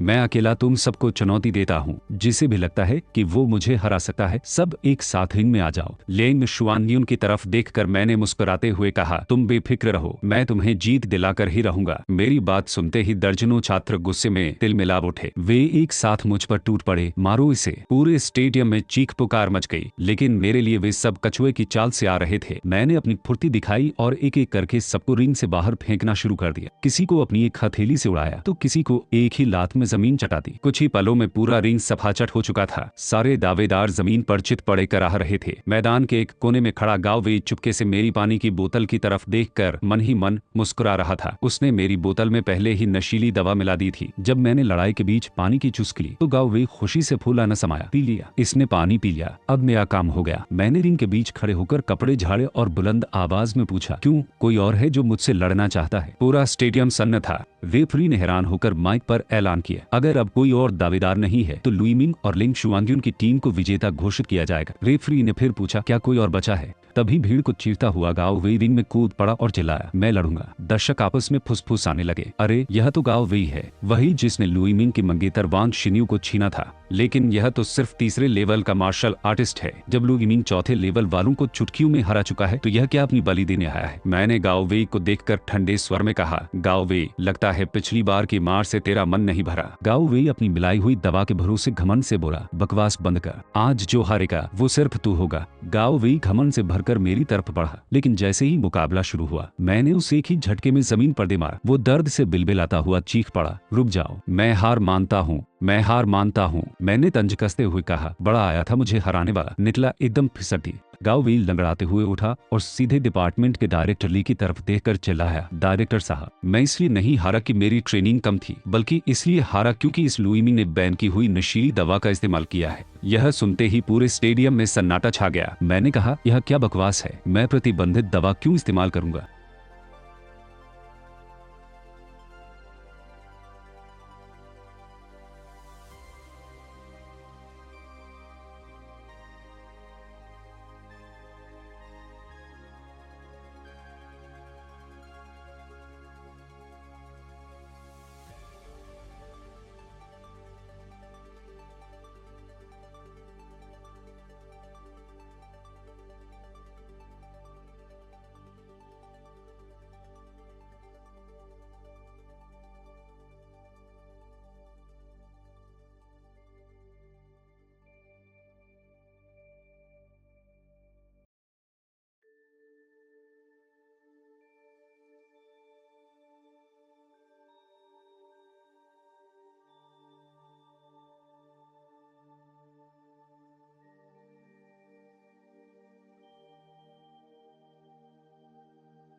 डायरेक्टर ली ने गंभीर होकर कहा, गाओ वेई, अगर तुम्हारे पास कोई सबूत नहीं है तो यह सीधा सीधा इल्जाम है। गाओ वेई चिल्लाया, अगर मेरी बात झूठी निकली तो मुझे कोई भी सजा मंजूर है। आप लुईमिंग की पानी की बोतल की जांच करवा लीजिए। लेंग शुआनग्यूंग तुरंत बोली, यह बोतल मैं लाई थी, इसमें कोई नशीली दवा नहीं है। गाओ वी ने चुनौती दी, तो फिर टेस्ट करवाने से क्यों डर रहे हो? मैंने शांत होकर कहा, करवा लो टेस्ट, मैं भी देखूं कि यह क्या नया नाटक रच रहा है। जब बोतल की जांच हुई तो उसमें प्रतिबंधित दवा निकल आई। पूरे स्टेडियम में हंगामा मच गया, लोग चिल्लाने लगे, लुईमिंग का खेल खत्म, यह रातों रात इतना ताकतवर कैसे बन गया? अब समझ आया, यह तो नशीली दवाएं ले रहा था। कुछ लोग हिप हिप पर भी उंगली उठाने लगे। हिप हिप का परिवार मार्शल आर्ट्स का बिजनेस करता है, जरूर उसी ने यह दवा दी होगी, इसे तुरंत टूर्नामेंट से बाहर करो। हिप हिप रूनी सूरत बनाकर मुझसे बोली, इमीन मेरा यकीन करो, मैंने पानी में कुछ नहीं मिलाया था। मैंने उसका हाथ थाम कर कहा, मुझे तुम पर पूरा यकीन है। गाओ वी कमीनी हंसी हंसा, यकीन करने से क्या होता है, बोतल में दवा मिल चुकी है, अब तो तेरा बाहर होना तय है। डायरेक्टर ली ने निराश होकर मेरी तरफ देखा, मुझे लगा था तुम अपनी असली ताकत से लड़े हो, पर तुमने यह रास्ता चुना, तुम्हारी दावेदारी रद्द की जाती है। मैंने तुरंत आगे बढ़कर कड़क आवाज में कहा, डायरेक्टर साहब, मैंने कोई दवा नहीं ली है, सिर्फ बोतल की जांच काफी नहीं है, मैं अपना ब्लड टेस्ट करवाने की मांग करता हूँ। अगर मेरे खून में दवा का एक भी कतरा मिला तो मैं खुद कॉलेज से निकाले जाने के लिए तैयार हूँ। पूरे स्टेडियम में सन्नाटा छा गया। गाओ वी बौखला गया, ब्लड टेस्ट की क्या जरूरत है, साफ साफ दिख रहा है। कुछ ही देर में मेडिकल टीम मेरी ब्लड रिपोर्ट लेकर आ गई। डायरेक्टर ली ने रिपोर्ट देखी और जोर से ऐलान किया, ब्लड टेस्ट रिपोर्ट आ चुकी है, लुईमिंग का ब्लड टेस्ट नेगेटिव है, उसने कोई भी प्रतिबंधित दवा नहीं ली है। यह सुनते ही पूरा स्टेडियम हैरान रह गया। क्या? लेकिन गाओ वी तो इतने दावे से कह रहा था। गाओ वी के पैर तले जमीन खिसक गई, वो पागलों की तरह बड़बड़ाने लगा, यह कैसे हो सकता है, मैंने खुद अपनी आंखों से इसे पानी पीते देखा था। मैंने और डायरेक्टर ली ने तुरंत उसे घूर कर देखा। गाओ वी के मुंह से सच फिसल चुका था। मैंने ठंडे स्वर में कहा, अच्छा तो तुमने खुद मुझे पानी पीते देखा था, और वांग शिन्यू को भी पहले से पता था कि पानी में गड़बड़ है, यानी बोतल में जहर मिलाने वाले तुम दोनों ही थे। गाओ वे अपनी चोरी पकड़े जाते ही घबरा गया और तुरंत वांग शिन्यू की तरफ उंगली उठाकर चिल्लाया, यह सब वांग शिन्यू का किया था है, इसी ने पानी में दवा मिलाई थी। वांग शिन्यू, सच सच बताओ। वांग शिन्यू हक्की बक्की रह गए। गाओ वे, तुम यह क्या कह रहे हो? गाओ वे मासूम बनने का नाटक करते हुए डायरेक्टर ली से बोला, डायरेक्टर साहब, मुझे नहीं पता था कि यह लड़की इतनी गिर जाएगी कि लुईमिंग को दवा दे दे।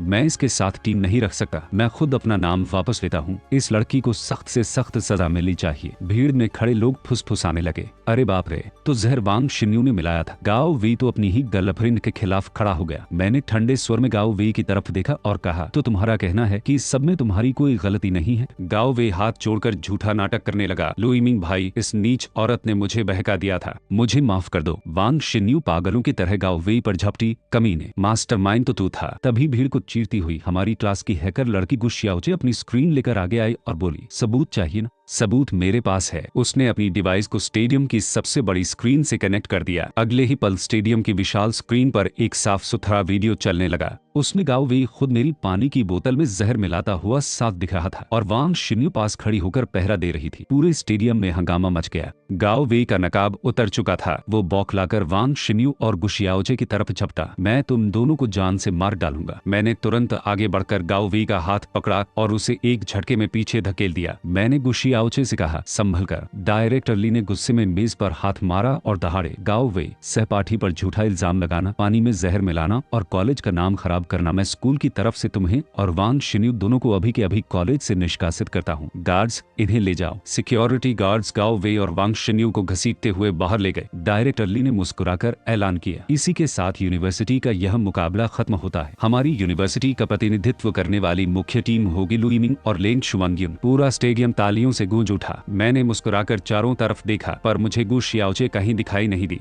मैंने मन ही मन सोचा, अरे वो लड़की कहाँ चली गई? दूसरी तरफ वीआईपी केबिन में व्हील चेयर पर बैठे मार्शल आर्ट्स एसोसिएशन के अध्यक्ष गुत्तियानचिन के सामने गुशियाओचे खड़ी थी। उसने अपने पिता को ज्यांगा के मार्शल आर्टिस्ट्स का सारा डेटा सौंपते हुए कहा, पिताजी, यह रहा सारा डेटा। इसके होते हुए नेशनल टूर्नामेंट की ट्रॉफी सिर्फ उसी के हाथ में जाएगी। अध्यक्ष गुत्तियानचिन ने डेटा में मेरा नाम देखा और एक रहस्यमय मुस्कान के साथ कहा, बिल्कुल, इस बार का नेशनल टूर्नामेंट बहुत जबरदस्त होने वाला है। स्टेडियम में जीत हासिल करने के बाद मेरे दिमाग में सिस्टम की आवाज गूंजी। गुशियाओचे की मदद की वजह से सिस्टम ने मुझे एक नई चाल शैरोले स्टेप दे दी। मैं मन ही मन खुश हुआ, अरे वाह, मजा आ गया। तभी डिपार्टमेंट के डायरेक्टर ली मेरे पास आए और मुस्कुराकर बोले, लुईमिंग बेटा, इस बार हमारी यूनिवर्सिटी नेशनल टूर्नामेंट जीतेगी या नहीं, यह सब तुम्हारे ऊपर निर्भर करता है। आज रात मैं तुम्हें डिनर पर ले जाना चाहता हूँ और एक बड़े बिजनेसमैन से मिलाना चाहता हूँ, क्या तुम आ सकते हो? मैंने कहा, जी सर, बिल्कुल। डायरेक्टर ली ने कहा, बहुत बढ़िया, तुम्हारे जैसे हुनरमंद लड़के का भविष्य बहुत उज्जवल है। रात को डायरेक्टर ली उस आलिशान रेस्टोरेंट के वीआईपी केबिन में हे फे फी के पिता हेरुंग गुआंग से मिले। डायरेक्टर ली ने कहा, मैंने उस चैंपियन लड़के को बुला लिया है, अब आगे की बात आप संभालिए। हे फी फी के पिता मुस्कुराकर बोले, आप बेफिक्र रहिए, ऐसे होनहार लड़के को तो मैं अपनी कंपनी का ब्रांड एम्बेसडर बनाकर ही रहूंगा। तभी वहाँ हे फे फी दाखिल हुई।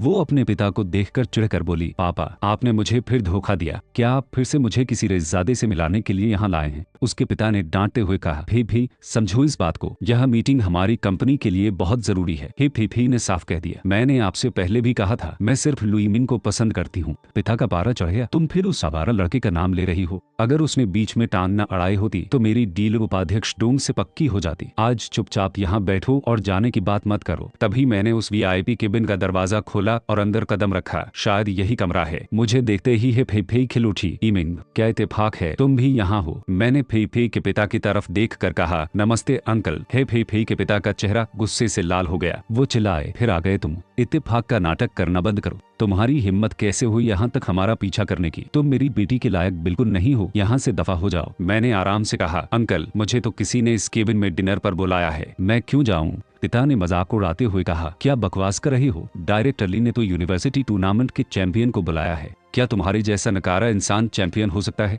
तुम में तो डूम हुई को हराने में भी कोई चालबाजी की होगी। मैंने मुस्कुराकर कहा, अच्छा, तो डायरेक्टर ली जिस दोस्त से मुझे मिलाने वाले थे वो आप हैं। पिता ने घमंड में चूर होकर कहा, हलन ज्यादा नाटक मत करो, तुम चाहे जो कर लो, मैं तुम्हें अपनी कंपनी का ब्रांड एम्बेसडर तो दूर, फे फे के आसपास भी मंडर आने नहीं दूंगा। दूर रहो मेरी बेटी से। फे फे ने अपना सिर पीट लिया और मन ही मन बोली, हे भगवान, मेरे पापा भी ना एक नंबर के बेवकूफ हैं। मैंने हे फे फे के पिता की तरफ देखा और आराम से कहा, ठीक है, उम्मीद है आपको अपने कहे पर पछतावा नहीं होगा। मैं बाहर निकलने ही वाला था कि तभी दरवाजे पर डायरेक्टर ली मिल गए। उन्होंने मुझे देखकर पूछा, लुईमिन बेटा, तुम कहाँ जा रहे हो? मैंने कहा, अंकल हे मुझे बाहर जाने को कह रहे हैं, इसलिए मैं यहाँ रुक कर किसी को परेशान नहीं करना चाहता। डायरेक्टर ली का गुस्सा भड़क गया। उन्होंने हे फे फे के पिता को घूरते हुए डांटा, हे रुंगुआंग, तुमने इस लड़के को बाहर निकाल दिया और मुझसे पूछ रहे हो कि चैंपियन कहाँ है? हे फे फे के पिता की आंखें फटी की फटी रह गई। क्या यह है लुईमिन ही यूनिवर्सिटी का चैंपियन है? डायरेक्टर ली चिल्लाए, अगर यह नहीं तो और कौन होगा? तुम्हारा दिमाग खराब हो गया है क्या? हे फे फे के पिता के पैर तले जमीन खिसक गई। उन्हें अपनी भारी भूल का एहसास हो चुका था।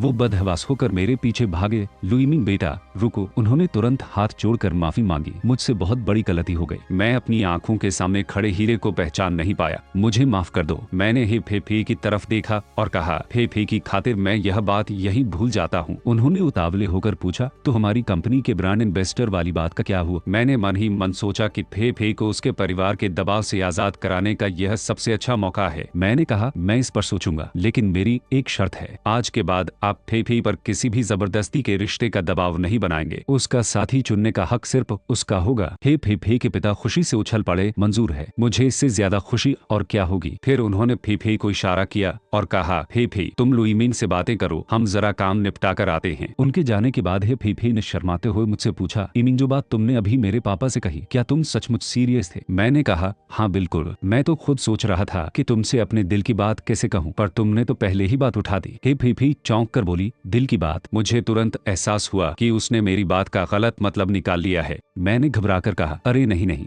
तुम गलत समझ रही हो, मैंने तो बस तुम्हारे पापा को रोकने के लिए ऐसा कहा था। वो तो मैं जरा भावनाओं में बह गया था, तुम उस बात को भूल जाओ। हे फे फे ने मुस्कुराकर पूछा, इमीन, क्या तुम्हें लगता है कि मैं कोई हल्की लड़की हूँ? मैंने कहा, बिल्कुल नहीं, मेरी नजर में तुम हमेशा से एक बहुत अच्छी लड़की रही हो। फिर मैंने मन ही मन सिर पकड़ लिया। हे भगवान, क्या मैंने फिर कोई गलत बात बोल दी? एक साथ कई लड़कियों का दिल संभालना कितना मुश्किल काम है। हे फे हंसकर बोली, तुम सचमुच किसी की तारीफ करना नहीं जानते। चलो अंदर चलते हैं। हम बाहर की तरफ बढ़ ही रहे थे कि अचानक कुछ अनजान बदमाशों ने हमारा रास्ता रोक लिया। मैंने कड़क आवाज में पूछा, तुम लोग कौन हो? उनमें से एक ने तुरंत पिस्तौल निकाल ली और हमारी तरफ तानते हुए बोला, हिलना मत। मैंने उनकी पिस्तौल देखकर चेहरे पर एक बेपरवाह मुस्कान लाई और कहा, ओहो, तुम लोग तो सीधे बंदूक ही ले आए। गुंडों ने हम पर बंदूकें तान रखी थी। उनका लीडर ऐंठ कर बोला, इतने पास से तू गोलियों से नहीं बच सकता, चुपचाप गाड़ी में बैठ जा वरना। मैंने बेपरवाही से पूछा, वरना क्या, गोली चला देगा? वो कड़क कर बोला, तू क्या समझता है मैं गोली नहीं चलाऊंगा। मैंने कहा, तो चलाकर देख ले। उसने तुरंत ट्रिगर दबा दिया, धाए धाए। लेकिन अगले ही पल मैंने अपनी नई चाल फैंटम स्टेप का इस्तेमाल किया और पलंग झपकते ही हवा में तैरते हुए गोलियों को छका दिया। बदमाशों के होश उड़ गए। अरे बाप रे, यह तो फैंटम स्टेप है, यह बंदा तो गोलियों को भी छका रहा है,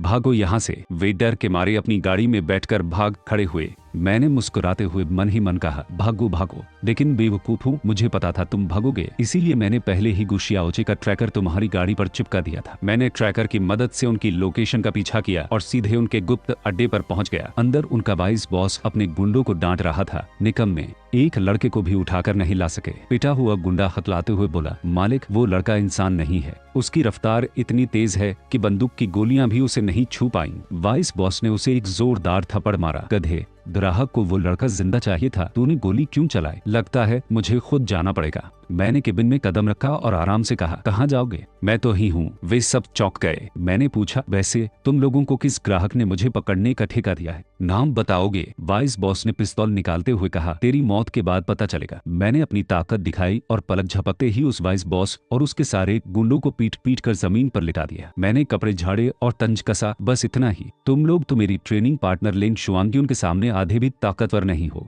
जमीन पर पड़ा वाइस बॉस तड़पते हुए अपने मुख्य बॉस को फोन मिलाने लगा। अध्यक्ष महोदय, किसी ने हमारे अड्डे पर हमला कर दिया है, हमसे नहीं संभल रहा। फोन पर से एक जानी पहचानी कड़क आवाज आई, मैं अभी पहुंचती हूँ। मैंने वाइस बॉस की गर्दन दबाई और पूछा, अब बताएगा किसने भेजा था? वो खून थूकते हुए हंसा, हलंत्यादा मत उड़, हमारी प्रेसिडेंट आ रही है, अब तेरा बचना नामुमकिन है। मैंने कहा, चलो मैं भी देखता हूँ तुम्हारी प्रेसिडेंट कौन सी तुप है। तभी दरवाजा खुला और एक कड़क रूबदार आवाज गूंजी, मेरे लोगों पर हाथ उठाने की हिम्मत किसकी हुई? मरने आया है क्या? उसकी आवाज सुनते ही मेरे कान खड़े हो गए। यह आवाज तो मुझे बहुत अच्छी तरह याद थी। सामने से काली पोशाक में लेंग शुआंग्युन अंदर दाखिल हुई। वो कोई और नहीं बल्कि इस ब्लैक ड्रैगन सोसाइटी की मुख्य प्रेसिडेंट थी। सारे पिटे हुए गुंडे रोते हुए चिल्लाए, प्रेसिडेंट बचाइए। वाइस बॉस हटकर मुझसे बोला, अबे साले, अब घुटनों पर बैठकर मुझसे माफी मांग वरना प्रेसिडेंट तुझे जान से मार देंगी। मैंने लेंग शुआंग्युन की तरफ देखा और मुस्कुराकर पूछा, लेंग शुआंग्युन, मत कहना कि तुम ही यहाँ की प्रेसिडेंट हो। लेंग शुआंग्युन ने जैसे ही मुझे देखा उसकी आंखें फटी की फटी रह गई। वाइस बॉस हक्का बक्का रह गया। इससे पहले कि वो कुछ समझ पाता, लेंग शुआंग्युन ने जोरदार थप्पड़ मारकर उसे जमीन पर गिरा दिया और चीख कर बोली, अंधे गधों, लुइमिंग मेरा आदमी है, तुम लोगों की हिम्मत कैसे हुई इस पर हाथ उठाने की? मैंने बीचबचाव करते हुए कहा, इनकी गलती नहीं है, इन्हें तो किसी ने मुझे पकड़ने का ठेका दिया था। लेंग शुआंग्युन ने अपने वाइस बॉस शिउ कीशेंग को घूरते हुए डांटा, शिउ कीशेंग, तुम्हारी हिम्मत कैसे हुई यहाँ किडनैपिंग का धंधा चलाने की? शिउ कीशेंग गिड़गिड़ाने लगा, अध्यक्ष महोदय, मुझे नहीं पता था कि यह आपका आदमी है, और हम क्या करें? इतने सारे भलियों का पेट पालना है, भूखे तो नहीं मर सकते ना। लेंग शुआंग्युन ने साफ कह दिया, बहुत हो गया, आज से तुम ब्लैक ड्रैगन सोसाइटी से बाहर हो। शिउ कीशेंग और बाकी गुंडे हैरान रह गए, क्या आप शिव भैया को गैंग से निकाल रही हैं? इन्होंने पुराने अध्यक्ष के साथ मिलकर यह साम्राज्य बनाया है, अगर आप इन्हें निकालेंगी तो हम सब भी गैंग छोड़ देंगे। गैंग में बगावत की बू आने लगी। शिव कीशेंग बोला, माना बदल चुका है अध्यक्ष महोदय, भाइयों को अपनी रोजी रोटी की चिंता है, अगर आप कोई रास्ता नहीं दिखा सकती तो इस गैंग का बंद होना ही बेहतर है। मैंने आगे बढ़कर कहा, अरे बस रोजी रोटी का ही तो रास्ता चाहिए ना, मेरे पास एक तरीका है। शिव कीशेंग ने मजाक उड़ाते हुए कहा, एक मामूली स्टूडेंट हमें क्या रास्ता दिखाएगा? मैंने कहा, हुआतियन ग्रुप को अपनी संपत्तियों के लिए एक बड़े सिक्योरिटी गार्ड्स की टीम चाहिए, मेरी कॉल पर यह काम पक्का हो जाएगा। वे हंसने लगे, हुआतियन ग्रुप जैसा बड़ा घराना एक स्टूडेंट की बात क्यों सुनेगा? मैंने कहा, अगर मैंने यह काम करवा दिया तो तुम सबको लेंग शुआंग्युन को ही अपना असली अध्यक्ष मानना पड़ेगा। शिव कीशेंग बोला, मंजूर है, लेकिन अगर काम नहीं हुआ तो अंजाम बुरा होगा। लेंग शुआंग्युन घबरा गई, पर मैंने उसका हाथ थाम कर कहा, मुझ पर भरोसा रखो। मैंने तुरंत हुआतियन ग्रुप के चेयरमैन हेरुंग गुआंग को फोन मिलाया, चेयरमैन साहब, मैं आपकी कंपनी का ब्रांड एम्बेसडर बनने के लिए तैयार हूँ, लेकिन मुझे एक छोटा सा काम करवाना है। हेरुंग गुआंग खुशी से झूम उठे, लुइमिंग बेटा, आपकी यह बात सुनकर मुझे बहुत खुशी हुई। सिक्योरिटी टीम का ठेका तो चुटकियों में हो जाएगा, मैं अभी कागजात बनवाता हूँ। कुछ ही देर में हुआतियन ग्रुप के चेयरमैन हेरुंग गुआंग खुद उस गुप्त अड्डे पर आ पहुंचे और मेरे सामने झुककर हाथ मिलाने लगे। यह नजारा देखकर शिव कीशेंग और सारे गुंडों के होश उड़ गए। हुआतियन ग्रुप का मालिक खुद इस लड़के के सामने सिर झुका रहा था। शिव कीशेन ने तुरंत मेरे सामने घुटने टेक दिए। मुझसे बहुत बड़ी भूल हो गई, मुझे माफ कर दीजिए। लेन शुआंगयुन भी हैरान होकर मुझे देख रही थी। मैंने शिव कीशेन से कहा, शुक्रिया अदा करना है तो अपनी प्रेसिडेंट लेन शुआंगयुन का करो। शिव कीशेन ने सिर झुकाकर कहा, हम पूरे गैंग की तरफ से आपका एहसान मानते हैं। मैंने कड़क आवाज में पूछा, अब बताओ तुम्हें मुझे पकड़ने का ठेका किसने दिया था? शिव कीशेन ने डरते डरते उस मास्टरमाइंड का नाम उगल दिया, डोंग हुई। डोंग हुई का नाम सुनते ही लेन शुआंगयुन की त्योरियां चढ़ गई। फिर से वही बंदा, वो तो मार्शल आर्ट्स एसोसिएशन के उपाध्यक्ष का इकलौता बेटा है, तुमने उससे क्या दुश्मनी मोल ले ली? मैंने कहा, लंबी कहानी है, वो ही फेफी के पीछे पड़ा था और मैं फेफी का फर्जी बॉयफ्रेंड बन गया। लेंग शुआंगयुन ने तंज कसा, अच्छा तो तुम हुआतियन ग्रुप से फेफे की वजह से जुड़े थे। खैर, जब तुमने मेरी मदद की है तो इस डोंग हुई का काम मैं तमाम कर देती हूँ।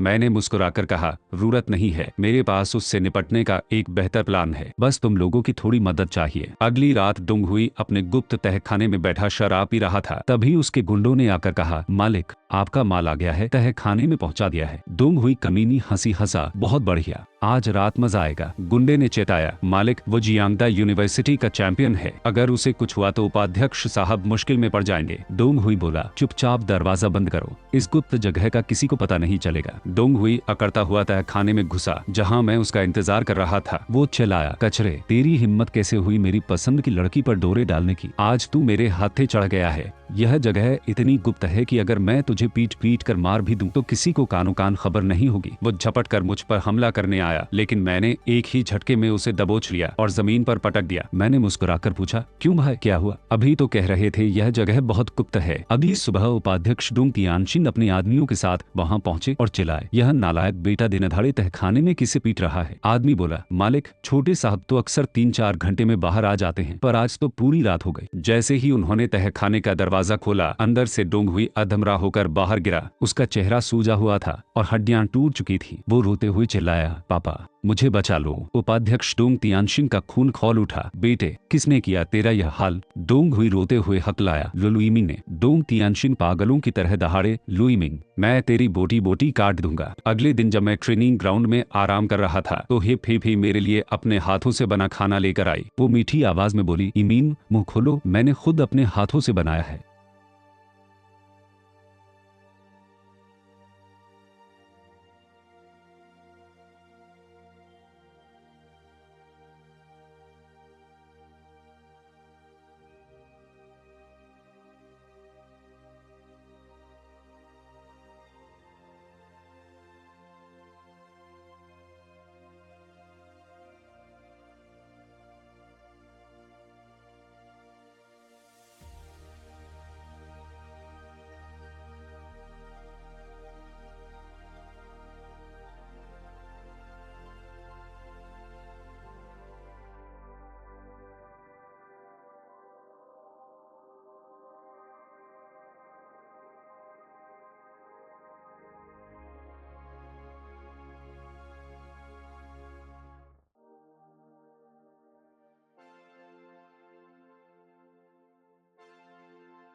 मैंने एक निवाला खाया और कहा, अरे यार यह तो बहुत मीठा है। लिन शुआनयुन ठंडे स्वर में आगे आई और बोली, बेस्वाद। फिर उसने अपना डिब्बा आगे किया। यह खाओ, इसका स्वाद एकदम सही है। फिर से खाना खिलाने लगी और दोनों मुझे अपने अपने हाथों से खिलाने में लगे। तभी अचानक हवा में एक तूफानी दबाव पैदा हुआ। उपाध्यक्ष डोंग तियानशिंग 7वें लेवल की खौफनाक ताकत के साथ सीधे मेरी गर्दन पर झपटे। लुई मिंग अपनी जान की भीख मांग था, लेकिन इससे पहले कि उनका हाथ मुझे छू पाता, मैंने अपनी फैंटम स्टेप चाल से पलक झपकते ही खुद को पीछे हटा लिया। डोंग तियानशिंग हक्के बक्के रह गए। यह कैसे हो सकता है? 7वें लेवल की रफ्तार से यह मामूली लड़का कैसे बच निकला? मैंने अपने कपड़े झाड़े और बेपरवाही से कहा, अरे उपाध्यक्ष साहब, मेरी आपसे कोई दुश्मनी तो नहीं है, फिर आते ही जान लेने पर क्यों उतारू हो गए? उपाध्यक्ष डोंग तियानशिंग की आंखें गुस्से से लाल थी। वो दहाड़ा, तूने जो किया है उसकी सजा सिर्फ मौत है, आज तू नहीं बचेगा। लिन शुआनयुन घबराकर मेरे आगे आ गई। संभलो मिंग, यह 7वें लेवल के मार्शल आर्टिस्ट की आंतरिक ऊर्जा का हमला है, तुम इसका मुकाबला नहीं कर सकते, तुरंत यहाँ से भागो, मैं एसोसिएशन में इसकी शिकायत करूंगी। मैंने उसे पीछे करते हुए साफ कहा, चाहे यह कोई भी हो, अगर इसने तुम्हें या मुझे नुकसान पहुंचाने की कोशिश की तो मैं इसे जिंदा नहीं छोड़ूंगा। तभी मेरे दिमाग में सिस्टम की आवाज गूंजी, आपके पास 80 पॉइंट्स हैं, क्या आप आधे घंटे के लिए 7वें लेवल के मार्शल आर्टिस्ट की ताकत अनलॉक करना चाहते हैं? मैंने सोचा कि पॉइंट्स खर्च करना घाटे का सौदा है, लेकिन इस वक्त जान बचाने के लिए दांव लगाना ही पड़ेगा। तभी डोंग तियानशिन ने अपनी खौफनाक ताकत से हमला कर दिया, लेकिन ऐन मौके पर यूनिवर्सिटी के डायरेक्टर ली बीच में आ गए और उन्होंने हमला रोक लिया। डायरेक्टर ली कड़क कर बोले, उपाध्यक्ष डोंग तियानशिन, हमारी यूनिवर्सिटी में आकर एक छात्र पर हमला करना, क्या आपने जियांदा यूनिवर्सिटी को इतना कमजोर समझ रखा है? डोंग तियानशिन घमंड में अंधा होकर चिल्लाया, कमजोर समझा है तो क्या कर लोगे?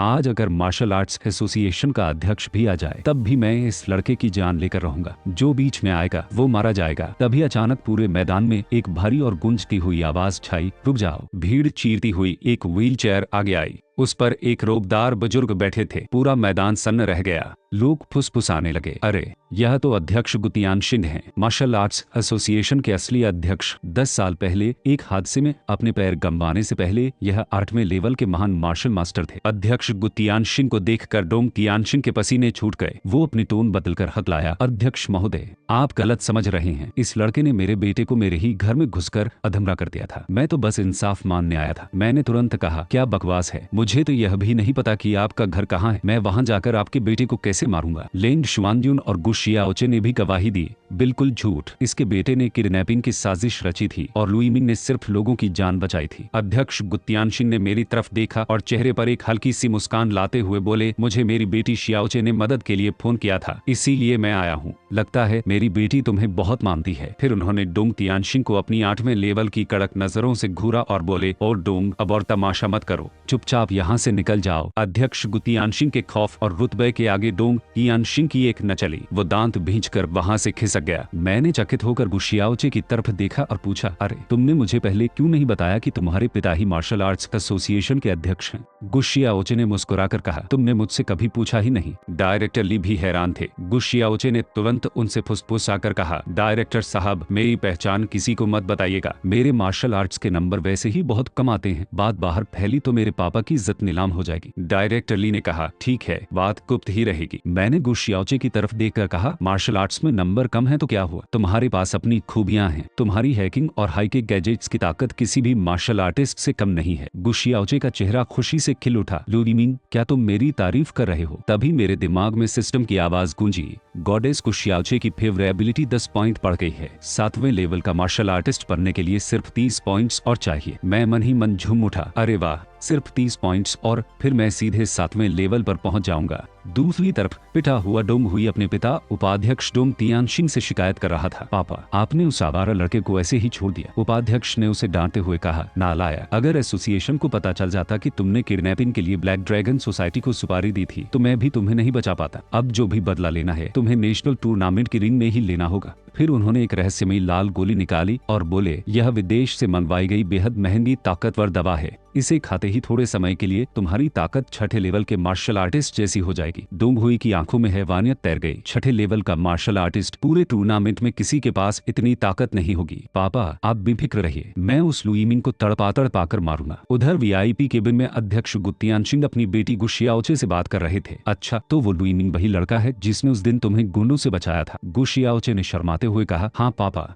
वो बहुत अच्छा इंसान है। अध्यक्ष गुतियान सिंह हंसकर बोले, इतना होनहार लड़का अगर मेरा दामाद बन जाए तो इससे अच्छी बात और क्या होगी। गु शियाओचे शर्म से लाल होकर बोली, पापा आप भी ना कुछ भी बोलते हैं, मैं जा रही हूँ। उनके जाने के बाद अध्यक्ष गु तियानशिन के बॉडीगार्ड ने पूछा, मालिक क्या डुंग तियानशिन और उसके बेटे का कांटा रास्ते से हटाना है। अध्यक्ष गु तियानशिन ने आत्मविश्वास से मुस्कुराकर कहा, हलन ज्यादा परेशान होने की जरूरत नहीं है। मेरी बेटी ने जो डेटा जुटाया है उसके हिसाब से उस लुई मिंग का मुकाबला करने की औकात किसी में नहीं है। वैलेंटाइन डे का दिन था। दोस्तों ने मजाक उड़ाते हुए पूछा, क्यों इमिंग भाई आज तो वैलेंटाइन डे है, कोई डेट वेट है या नहीं। मैंने कहा, हाँ यार, हेपी ने मूवी देखने के लिए बुलाया है। वे हंसने लगे, वाह भाई लगे रहो। मैं बाहर निकलने ही वाला था कि तभी सामने से लेंग शुआनग्युन साइकिल लेकर आ पहुंची। उसने मुस्कुराकर कहा, आज मैंने छुट्टी ली है, मैं तुम्हें साइकिल राइड पर ले जाना चाहती हूँ, चलोगे। मैंने हिचकिचाते हुए कहा, अरे वो बात यह है कि तभी वहाँ हेपे भी आ पहुंची और चिढ़कर बोली, इमिंग ने पहले मेरे साथ मूवी देखने का वादा किया है। लेंग शुआनग्युन ने कड़क आवाज में कहा, लेकिन यह मेरे साथ साइकिल चलाने जा रहा है। दोनों ने मुझे बीच में घेर लिया और एक साथ चिल्लाए, बताओ तुम किसके साथ जाओगे। मेरे पसीने छूट गए, मैं मन ही मन चीख उठा, अरे बाप रे, यह तो मौत का सवाल है। सिस्टम भाई मुझे बचा ले, अब मैं क्या करूं। तभी इन मौके पर गुलाबी बालों वाली गु शियाओचे हाथ में 4 टिकट लहराते हुए आ पहुंची। वो चहक कर बोली, वाह सब लोग यही हैं। मुझे वाटर पार्क और अम्यूजमेंट पार्क के 4 फ्री पासेज मिले हैं, क्या सब साथ चलेंगे। मेरी जान में जान आई। मैंने तुरंत कहा, हाँ हाँ बिल्कुल, सब साथ चलेंगे तो बहुत मजा आएगा। हे और लेंग शुआनग्युन ने एक दूसरे को घूरा और बेमन से राजी हो गई। हम सब अम्यूजमेंट पार्क पहुंच गए। वहां हॉरर हाउस से बाहर निकलते हुए मैंने मजाक उड़ाया, मुझे नहीं पता था कि मार्शल आर्ट्स की इतनी बड़ी जीनियस लेंग शुआनग्युन भूतों से डरती है। लेंग शुआनग्युन ने तुरंत पलटकर तंज कसा, कम से कम मैं उस फे की तरह ऊंचाई से तो नहीं डरती। फिर हम सब जायंट व्हील पर बैठे। वहाँ गु शियाओचे ने दबी आवाज में मुझसे पूछा, एमिंग सच सच बताओ फी दीदी और शुआनग्युन दीदी में से तुम किसे चुनोगे। मुझे तो लगता है कि दोनों ही तुमसे बहुत प्यार करती हैं। मैंने एक गहरी सांस ली और ईमानदारी से कहा, सच कहूँ तो मेरे पास इस बात का कोई सीधा जवाब नहीं है, लेकिन मैं किसी के साथ भेदभाव नहीं करूंगा। तुम सब मेरे लिए बहुत खास और अनमोल हो।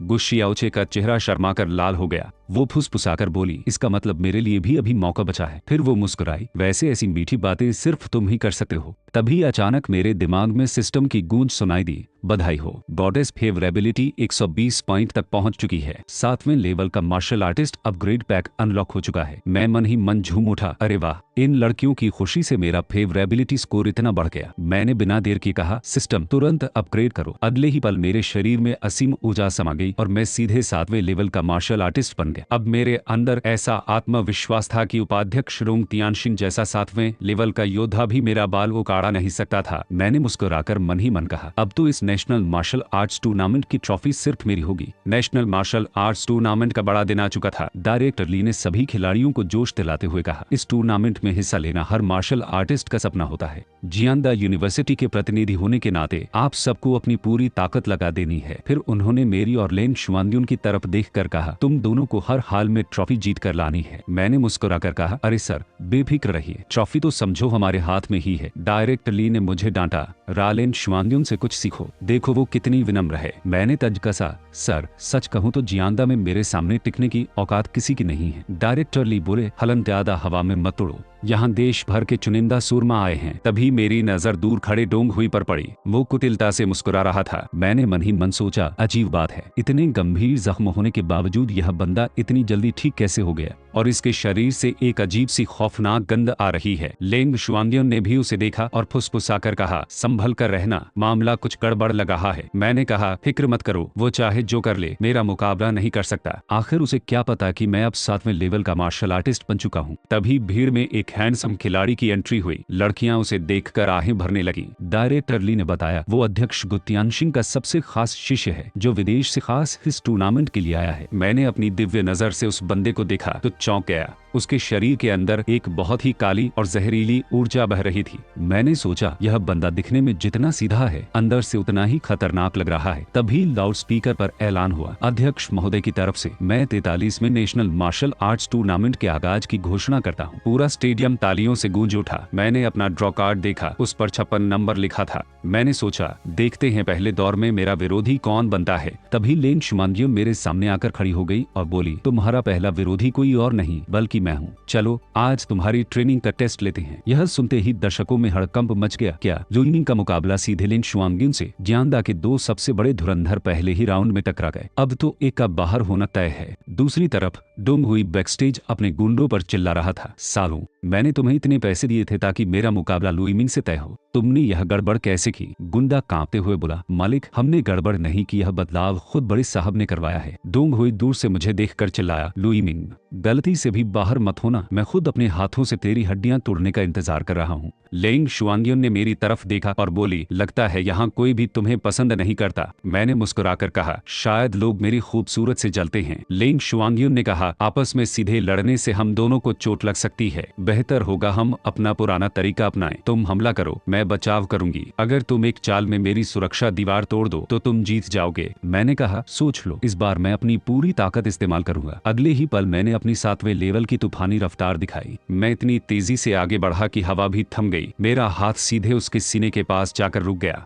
अगर मैं हाथ न रोकता तो प्रहार सीधे उसे लगता। दर्शक गुस्से में चिल्लाने लगे, बेशर्म कहीं का, हमारी देवी पर हाथ उठाता है, इसे बाहर निकालो। मैंने तुरंत अपना हाथ पीछे खींचा और शर्मिंदा होकर कहा, सॉरी, मेरा इरादा गलत नहीं था। लेंग शुआंगियन की आंखें फटी की फटी रह गई। उसने राहत की सांस ली और बोली, तुम सचमुच मुझसे कहीं ज्यादा ताकतवर हो चुके हो। मैं हार मानती हूँ। पूरा स्टेडियम हैरान रह गया। क्या लेंग शुआंगियन ने इतनी आसानी से हार मान ली? तभी एक समझदार मार्शल मास्टर चिल्लाकर बोला, अरे बेवकूफ हो, लुई की रफ्तार इतनी तेज थी कि लेंग शुआंगियन को संभलने का मौका तक नहीं मिला। अगर वो समय पर अपना हाथ न रोकता तो लेंग शुआंगियन रूर हान फेंग ही जीतेगा। आखिर वो अध्यक्ष गु का सबसे खास चेला है, कुछ कह नहीं सकते। कल लुई मिंग ने जो ताकत दिखाई थी वो भी किसी से कम नहीं है। तभी रेफरी ने ऐलान किया, आज नेशनल मार्शल आर्ट्स टूर्नामेंट का फाइनल मुकाबला है और अब मैच शुरू होता है। लेकिन इससे पहले कि मुकाबला शुरू होता, उपाध्यक्ष डोंग तियानशिन गुस्से से पागलों की तरह रिंग में कूद पड़े और मुझ पर झपटते हुए चिल्लाए, लुई मिंग अपनी जान की भीख मांग। मैंने झटके से उनका वार छकाया और कहा, उपाध्यक्ष साहब, कल ही तो आपने वादा किया था कि आप मुझसे बदला नहीं लेंगे। एक ही दिन में अपनी बात से पलट गए। दर्शकों ने भी चिल्लाना शुरू कर दिया, हाँ बिल्कुल, अपनी बात से मुकर रहे हो, जरा भी शर्म नहीं आती। डोंग तियानशिन रुबदार आवाज में दहाड़ा, चुप रहो सब। कल मेरा बेटा रिंग में हारा था, मैंने वो हार बर्दाश्त कर ली थी, लेकिन इस नीच इंसान ने कल रात मेरे बेटे की हत्या कर दी। यह सुनते ही पूरे स्टेडियम के होश उड़ गए। चारों तरफ सन्नाटा छा गया। क्या डोंग हुई मारा गया? डोंग तियानशिन ने मेरी तरफ उंगली उठाकर कहा, यह कातिल यहाँ बेगुनाह बनने का नाटक कर रहा है। मैंने शांत होकर कहा, माना कि मैं आपके बेटे से नफरत करता था, लेकिन मुझे उसकी जान लेने की कोई जरूरत नहीं थी। अध्यक्ष गु तियानशिन ने अपनी व्हील चेयर आगे बढ़ाई और कड़क आवाज में बोले, ओ डोंग, हर बात का सबूत होना चाहिए, बिना सबूत के तुम किसी पर मर्डर का इल्जाम नहीं लगा सकते। उपाध्यक्ष डोंग तियानशिन ने चिल्लाकर कहा, सबूत चाहिए ना, यह लो सबूत। उसने एक ऑडियो क्लिप चला दी जिसमें डोंग हुई मरने से पहले रोता हुआ कह रहा था, लुई मिंग मुझे मत मारो। क्लिप सुनते ही पूरे स्टेडियम में चीख पुकार मच गई। लोग मुझ पर थू थू करने लगे, देखो मर्डर तो यही निकला, कल ही इसने डोंग हुई की इतनी धुनाई की थी और रात में चुपके से उसे मार डाला। ऐसे कातिल को तुरंत जेल में डालो। मैंने कड़क आवाज में कहा, मैं आखिरी बार कह रहा हूँ, मैंने आपके बेटे को नहीं मारा है। डोंग तियानशिन दहाड़ा, यह बकवास अपने मरे हुए बाप के सामने करना। अध्यक्ष गु तियानशिन ने अपनी व्हील चेयर आगे बढ़ाई और कहा, ओ डोंग, तुम्हारा दुखी होना जायज है, लेकिन इस मामले की निष्पक्ष जांच होनी चाहिए। डोंग तियानशिन चिल्लाया, क्या अध्यक्ष गु आप सबके सामने खुलेआम इस कातिल का बचाव कर रही हैं? अब समझ आया कि यह इतना बेखौफ घूम रहा था क्योंकि यह आपका आदमी है। भड़की हुई जनता चिल्लाने लगी, पक्षपात बंद करो, कातिल को सजा दो। डोंग तियानशिन ने अपने आदमियों को हुक्म दिया, इस कातिल लुई मिंग को गिरफ्तार कर लो। अध्यक्ष गु तियानशिन ने कड़क कर कहा, मैं इसके खिलाफ हूँ, मेरी इजाजत के बिना कोई इसे हाथ नहीं लगाएगा। डोंग तियानशिन बोला, अगर आप इसे ले जाएंगे तो फाइनल मुकाबले का क्या होगा? अध्यक्ष गु तियानशिन ने मुझे भीड़ से बचाने के लिए एक बड़ा दांव खेला। उन्होंने ऐलान किया, मैं घोषणा करता हूँ कि लुई मिंग इस मैच से हटने का फैसला करता है। हान फेंग को इस टूर्नामेंट का विजेता घोषित किया जाता है। पूरा स्टेडियम हैरान रह गया। अध्यक्ष गु तियानशिन ने मुझे एकांत में ले जाकर कहा, तुम बेफिक्र रहो, मैं इस मामले की पूरी जांच करवाऊंगा और तुम्हें बेगुनाह साबित करूंगा। मैंने कहा, मुझे नहीं लगता कि मामला इतना सीधा है। तभी एक छात्र दौड़ता हुआ आया और उसने मुझे एक लिफाफा थमाया। लिफाफा खोलते ही मेरे होश उड़ गए। उसमें हिप हिपी की तस्वीर थी जिसे रस्सियों से बांधकर बंधक बनाया गया था। मैंने गुस्से में कहा, नीच कहीं के, मुझे मार्शल आर्ट्स एसोसिएशन को खबर देनी होगी। लेकिन फिर मुझे याद आया कि एसोसिएशन के अंदर डोंग तियानशिन के अपने अपने कई गुर्गे छिपे हैं। अगर मैंने एसोसिएशन को बताया तो फीफी की जान खतरे में पड़ जाएगी। मैंने तुरंत लेंग शुआंगियन और उसकी ब्लैक ड्रैगन सोसाइटी से संपर्क किया। उनके स्नाइपर्स और हैकर्स ने झट से उस गुप्त अड्डे की लोकेशन ट्रेस कर ली। मैं सीधे बदमाशों के अड्डे पर जा पहुंचा जहां फे बंधी हुई थी। मैंने दहाड़ कर कहा, फे को छोड़ दो। डोंग तियानशिन का वाइस बॉस कमीनी हंसी हंसा, तूने हमारे छोटे साहब को मारा है, अब हम तुझे तड़पा कर मारेंगे। मैंने कहा, फे का इस सब से कोई लेना देना नहीं है, उसे जाने दो। उसने कहा, लेना देना है या नहीं यह मैं तय करूंगा, मारो इसे। तभी अचानक धड़ाक से खिड़कियां टूटी और लेंग शुआंगियों के ब्लैक ड्रैगन सोसाइटी के ढेरों हथियारबंद कमांडो अंदर कूद पड़े। उन्होंने पलक झपकते ही सारे बदमाशों को दबोच लिया और फे की रस्सियां खोल दी। फे रोते हुए मेरी छाती से लिपट गई। इमिंग, गुंडों का सरदार कांपते हुए चिल्लाया, ब्लैक ड्रैगन सोसाइटी, यह कैसे हो सकता है? मैंने ठंडे स्वर में आगे बढ़कर कहा, बूढ़े अब तेरी बारी है, बहुत उछल रहा था ना? उपाध्यक्ष डोंग तियानशिन घमंड में अंधे होकर चिल्लाया, तेरे जैसे छठे लेवल के मार्शल आर्टिस्ट को मारना मेरे लिए एक चींटी मसलने जैसा है। मैंने ठंडे स्वर में कहा, किसने कहा कि मैं सिर्फ छठे लेवल का हूँ? अगले ही पल मैंने अपनी पूरी ताकत खोल दी। मेरे शरीर से 7वें लेवल के मार्शल आर्टिस्ट की असीम ऊर्जा का तूफान फूट पड़ा। डोंग तियानशिन के होश उड़ गए। वो कांपते हुए बोला, यह ताकत तो 7वें लेवल की है, यह नामुमकिन है। जब उसे अपनी मौत सामने दिखी तो उसने खिसक कर फे को पकड़ लिया और उसकी गर्दन पर हथियार तान दिया। एक कदम भी आगे बढ़ाया तो मैं इसे मार दूंगा। मैंने फे को दिलासा देते हुए कहा, तुम फिक्र मत करो फे, जब तक मैं हूँ तुम्हारा बाल भी बांका नहीं होगा। तभी मेरे दिमाग में सिस्टम की आवाज गूंजी, गॉडेस फेवरेबिलिटी 250 पॉइंट तक पहुंच चुकी है, आपकी आई ऑफ इनसाइट शक्ति अपग्रेड हो चुकी है, अब आप इंसान के शरीर के अंदर बहने वाली आंतरिक ऊर्जा की नसों को साफ देख सकते हैं। अगले ही पल मेरी आंखों के सामने एक नया नजारा था। मुझे डोंग तियानशिन के शरीर में बहती हुई ऊर्जा की नसें साफ दिखने लगी। डोंग तियानशिन पागलों की तरह मुझ पर झपटा, मरने के लिए तैयार हो जा। लेकिन मेरी नजर सीधे उसकी ऊर्जा के केंद्र पर थी। मैंने बड़े आराम से उसके हमले को छकाया और उसकी उस खास नस पर एक ही सटीक वार कर दिया। धा! डोंग तियानशिन दूर जाकर गिरा और खून की उल्टियां करने लगा। वो फटी आंखों से मुझे घूरते हुए बोला, यह कैसे हो सकता है? तुमने इतनी जल्दी आंतरिक ऊर्जा का रहस्य समझ लिया? बड़े बड़े धुरंधरों को इसे समझने में सालों लग जाते हैं। तुम तो कोई राक्षस हो। इससे पहले कि मैं उसे पूरी तरह दबोच पाता, उसने धुएं का बम फेंका और चालाकी से भाग निकला। लेंग शुआंगियन ने मुझसे कहा, फिक्र मत करो, मेरे आदमी उसे ढूंढ निकालेंगे। मैंने फे से कहा, चलो अब यहाँ से सुरक्षित बाहर निकलते हैं। दूसरी तरफ घायल डोंग तियानशिन भागकर अपने गुप्त कमरे में छिपा हुआ था। वो दर्द से कराह रहा था। तभी अंधेरे से एक व्हीलचेयर बाहर आई। उस पर और कोई नहीं बल्कि मार्शल आर्ट्स एसोसिएशन के अध्यक्ष गु तियानशिन बैठे थे। डोंग तियानशिन चौंक कर बोला, तुम? अध्यक्ष गु तियानशिन ने तंज कसते हुए कहा, ओल्ड डोंग, तुम में सब कुछ अच्छा था, बस तुम्हारी लालच बहुत बड़ी थी। तुम मेरे खिलाफ साजिश रचकर अध्यक्ष की कुर्सी पर बैठना चाहते थे ना? डोंग तियानशिन चिल्लाया, हाँ तो क्या हुआ? अध्यक्ष गु तियानशिन ने एक खौफनाक मुस्कान के साथ वो राज खोला जिससे रोंगटे खड़े हो गए। उन्होंने कहा, अगर तुम समय रहते सुधर जाते तो मुझे तुम्हारे बेटे डोंग हुई की हत्या नहीं करनी पड़ती। डोंग तियानशिन का दिल दहल गया। क्या कहा तुमने?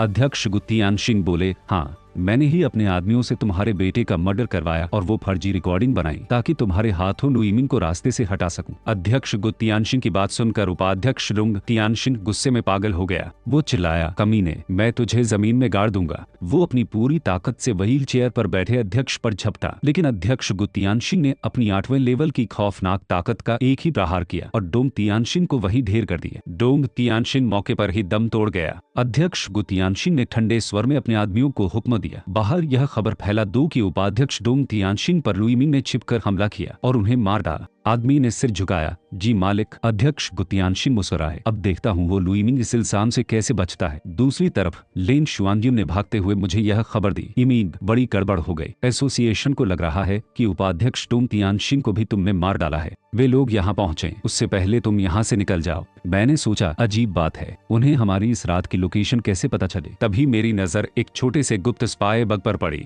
मैंने कहा, रुक जाओ, यह बग तो गु शियाओचे का बनाया हुआ है, क्या वो भी इस साजिश में शामिल है? मैं सीधे गु शियाओचे के पास पहुंचा और वो स्पाई बग उसके सामने रख दिया। शियाओचे, मुझे तुमसे कुछ पूछना है। गु शियाओचे ने बग देखा और चौंक कर बोली, यह बग तो मैंने अपने पापा को दिया था, यह तुम्हारे पास कैसे आया? मैंने कड़क आवाज में पूछा। तुम्हारे पिता ने इस बग से मेरी बातें सुनी और फिर इल्जाम मुझ पर लगा दिया। सच सच बताओ, क्या तुम भी साजिश में शामिल हो? गु शियाओचे रोने लगी, नहीं मिंग, कसम से मैंने सिर्फ अपने पापा की मदद के लिए खिलाड़ियों का डेटा जुटाया था। पापा ने कहा था कि यह टूर्नामेंट उनकी कुर्सी के लिए जरूरी है। मुझे नहीं पता था कि वो ऐसा करेंगे। लेंग शुआंगयुन ने कहा, ईमिन, अगर असली मास्टरमाइंड अध्यक्ष गु तियानशिन हैं तो हमें संभल कर रहना होगा। गु शियाओचे ने रोते हुए कहा, अगर मेरे पापा ने सचमुच यह सब किया है तो मैं खुद उनके खिलाफ खड़ी होंगी। दूसरी तरफ मार्शल आर्ट्स एसोसिएशन के दफ्तर में सन्नाटा छाया हुआ था। डायरेक्टर ली और बाकी अधिकारी चिल्ला रहे थे, लुई मिंग ने हद पार कर दी है, उसने उपाध्यक्ष डोंग तियानशिन की हत्या कर दी है, उसे तुरंत गिरफ्तार किया जाए। अध्यक्ष गु तियानशिन ने नाटक करते हुए टेबल पर हाथ मारा, मुझे भी उम्मीद नहीं थी कि वो लड़का इतना शातिर निकलेगा। पूरे देश में लुई मिंग का मोस्ट वांटेड वारंट जारी कर दो।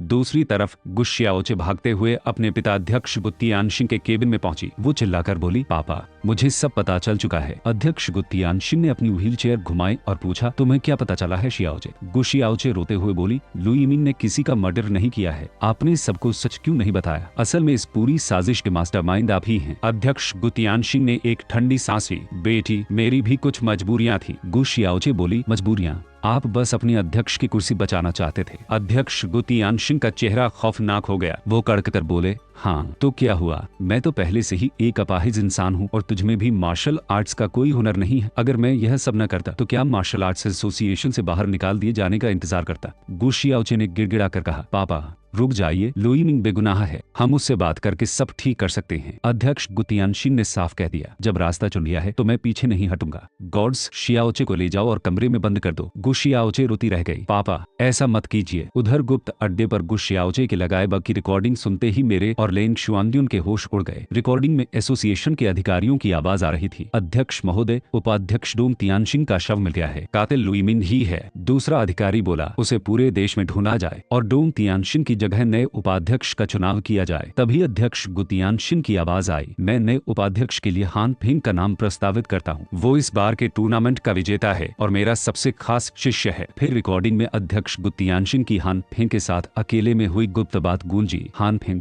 मैंने डोंग तियानशिन के जरिए लुई मिंग को खत्म करने की कोशिश की थी। अगर वो नाकाम रहा तो अब उसे जान से मारने की जिम्मेदारी तुम्हारी है, समझे? हान फेंग ने ठंडे स्वर में जवाब दिया, मालिक, मुझे सब समझ आ गया है। रिकॉर्डिंग बंद होते ही मेरा खून खौल उठा। अब सारा सच हमारे सामने आईने की तरह साफ हो चुका था। अध्यक्ष गु तियानशिन अपनी तानाशाही दिखाते हुए अधिकारियों पर चिल्लाए, हान फेंग ही नया उपाध्यक्ष बनेगा। अगर किसी को ऐतराज है तो आगे आए। उनकी खौफनाक 8वें लेवल की ताकत देखकर सब डर गए और सिर झुकाने लगे। हम तैयार हैं, हम सहमत हैं, लेकिन डायरेक्टर ली अकेले हिम्मत जुटाकर बोले, मैं इसके खिलाफ हूँ। अध्यक्ष गु तियानशिन ने कड़क कर कहा, फिर तो बहुत अफसोस की बात है हान फेंग, इसका काम तमाम कर दो। हान फेंग जैसे ही हमला करने बढ़ा, मैंने तुरंत बीच में कूदकर उसका हाथ रोक लिया और चिल्लाया, रुक जाओ। मेरे साथ गु शियाओचे और लेंग शुआंगयुन भी अंदर आ पहुंचे। गु शियाओचे ने रोते हुए अपने पिता से कहा, पापा अब और जुल्म मत कीजिए, हमने आपके सारे कारनामों के सबूत मार्शल आर्ट्स एसोसिएशन के हेडक्वार्टर भेज दिए हैं। अध्यक्ष गु तियानशिन का चेहरा गुस्से से लाल हो गया, नालायक बेटी, मैंने तुझे अपने हाथों से पाला और तूने ही मुझसे गद्दारी की। गु शियाओचे बोली, पापा अभी भी वक्त है, आत्मसमर्पण कर दीजिए। अध्यक्ष गु तियानशिन पागलों की तरह दहाड़े, मैंने कभी कुछ गलत नहीं किया। आदमियों, इन सबको दबोच लो। उनके गुंडे हमारी तरफ झपटे, लेकिन मैंने अपनी आंतरिक शक्ति के एक ही प्रहार से सबको हवा में उड़ा दिया। दूर हटो। अध्यक्ष गु तियानशिन अपनी व्हील चेयर से खड़े हो गए और अपनी 8वें लेवल की खौफनाक ताकत का प्रदर्शन करने लगे। उन्होंने मुझ पर ताबड़तोड़ हमले किए। मैंने अपने दांव पिच चलाए, पर उन्होंने मेरे हर वार को आसानी से नाकाम कर दिया और हंसकर बोले, बेवकूफ, तुम्हारी हर चाल, तुम्हारे हर दांव का डेटा मेरे पास है, तुम मुझसे कभी नहीं जीत सकते। मैंने हैरान होकर पूछा, क्या? तभी गु शियाओचे ने चिल्लाकर कहा, पापा आप गलतफहमी में हैं, मैंने लुई मिंग की ताकत का डेटा कभी आपको दिया ही नहीं था। अध्यक्ष गु तियानशिन के होश उड़ गए। क्या? मैंने मुस्कुराकर कहा, अच्छा तो इसका मतलब आप मेरी नई चालों के बारे में कुछ नहीं जानते। अध्यक्ष गु तियानशिन बौखलाकर मुझ पर अपना अंतिम जानलेवा हमला करने झपटे। तभी मेरी तीनों गॉडेसें फेफे लेंग शुआंगयुन और गु शियाओचे मेरे सामने ढाल बनकर खड़ी हो गई। लेंग शुआंगयुन बोली, ईमीन, तुमने मुझे कई बार बचाया है, आज मैं तुम्हें अकेला नहीं छोड़ूंगी। हे बोली, हम सिर्फ देखने के लिए नहीं खड़े हैं, मुझे 5 मिनट दो, मैं इसकी कमजोरी ढूंढ निकालूंगी।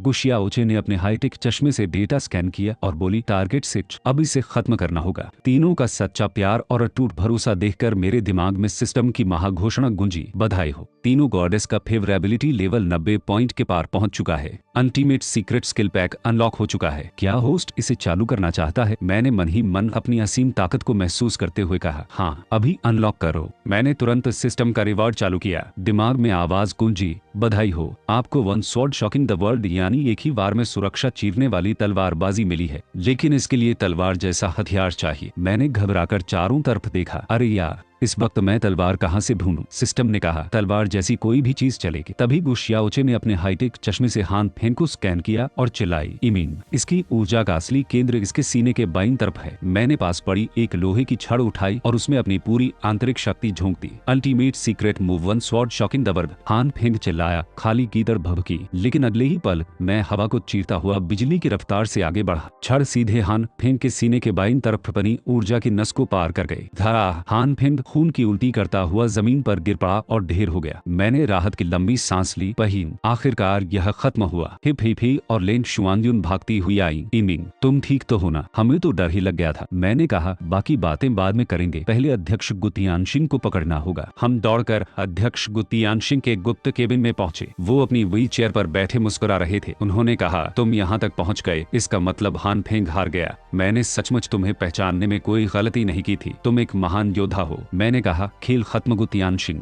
आत्मसमर्पण कर दो। उन्होंने कहा, लुई मिंग, मैं तुमसे अकेले में कुछ कहना चाहता हूँ। लेंग शुआनजुन ने मुझे टोका। इमीन, संभल कर, यह कोई चाल हो सकती है। मैंने कहा, फिक्र मत करो। फिर मैंने अध्यक्ष गु से कहा, कहिए क्या कहना चाहते हैं? अध्यक्ष गुतियानशिन ने दीवार पर लटकी अपनी पुरानी ट्रॉफियों की तरफ देखा और बोले, सालों पहले मैं भी तुम्हारी तरह इस दुनिया का चमकता सितारा था। ये सारी ट्रॉफियां मेरी पुरानी जीत की गवाह हैं। लेकिन जब इंसान की ताकत छिन जाती है तो दुनिया सिर्फ दुत्कारती है। लोग क्या कहेंगे, इस डर से अलग हटकर जीना इतना आसान नहीं होता। मैं फिर से उसी ऊंचाई पर पहुंचना चाहता था और उन लोगों ने मुझे यह मौका दिया। मैंने चौंक कर पूछा, किन लोगों ने? क्या हान फेंग को उन्होंने बनाया था? अध्यक्ष गुतियानशिन ने एक दुख भरी मुस्कान के साथ कहा, मैं उनके बारे में तुम्हें कुछ नहीं बता सकता, लेकिन मुझे यकीन है कि एक दिन तुम खुद उन तक पहुंच जाओगे। तभी बाहर से एसोसिएशन के गार्ड्स और पुलिस केबिन में आ पहुंचे। अध्यक्ष को अब भागने का कोई रास्ता नहीं है। अध्यक्ष गुतियानशिन ने एक ठंडी सांस ली और मेरी तरफ देखा। मैंने जो कुछ किया उसका मुझे कोई अफसोस नहीं है। अगर मुझे किसी से माफी मांगनी है तो सिर्फ अपनी बेटी श्याओचे से। लुई मिन, मेरी बेटी का ध्यान रखना। मैंने आदर पूर्वक वादा किया। मैं आपसे वादा करता हूँ। उन्होंने कहा, शुक्रिया।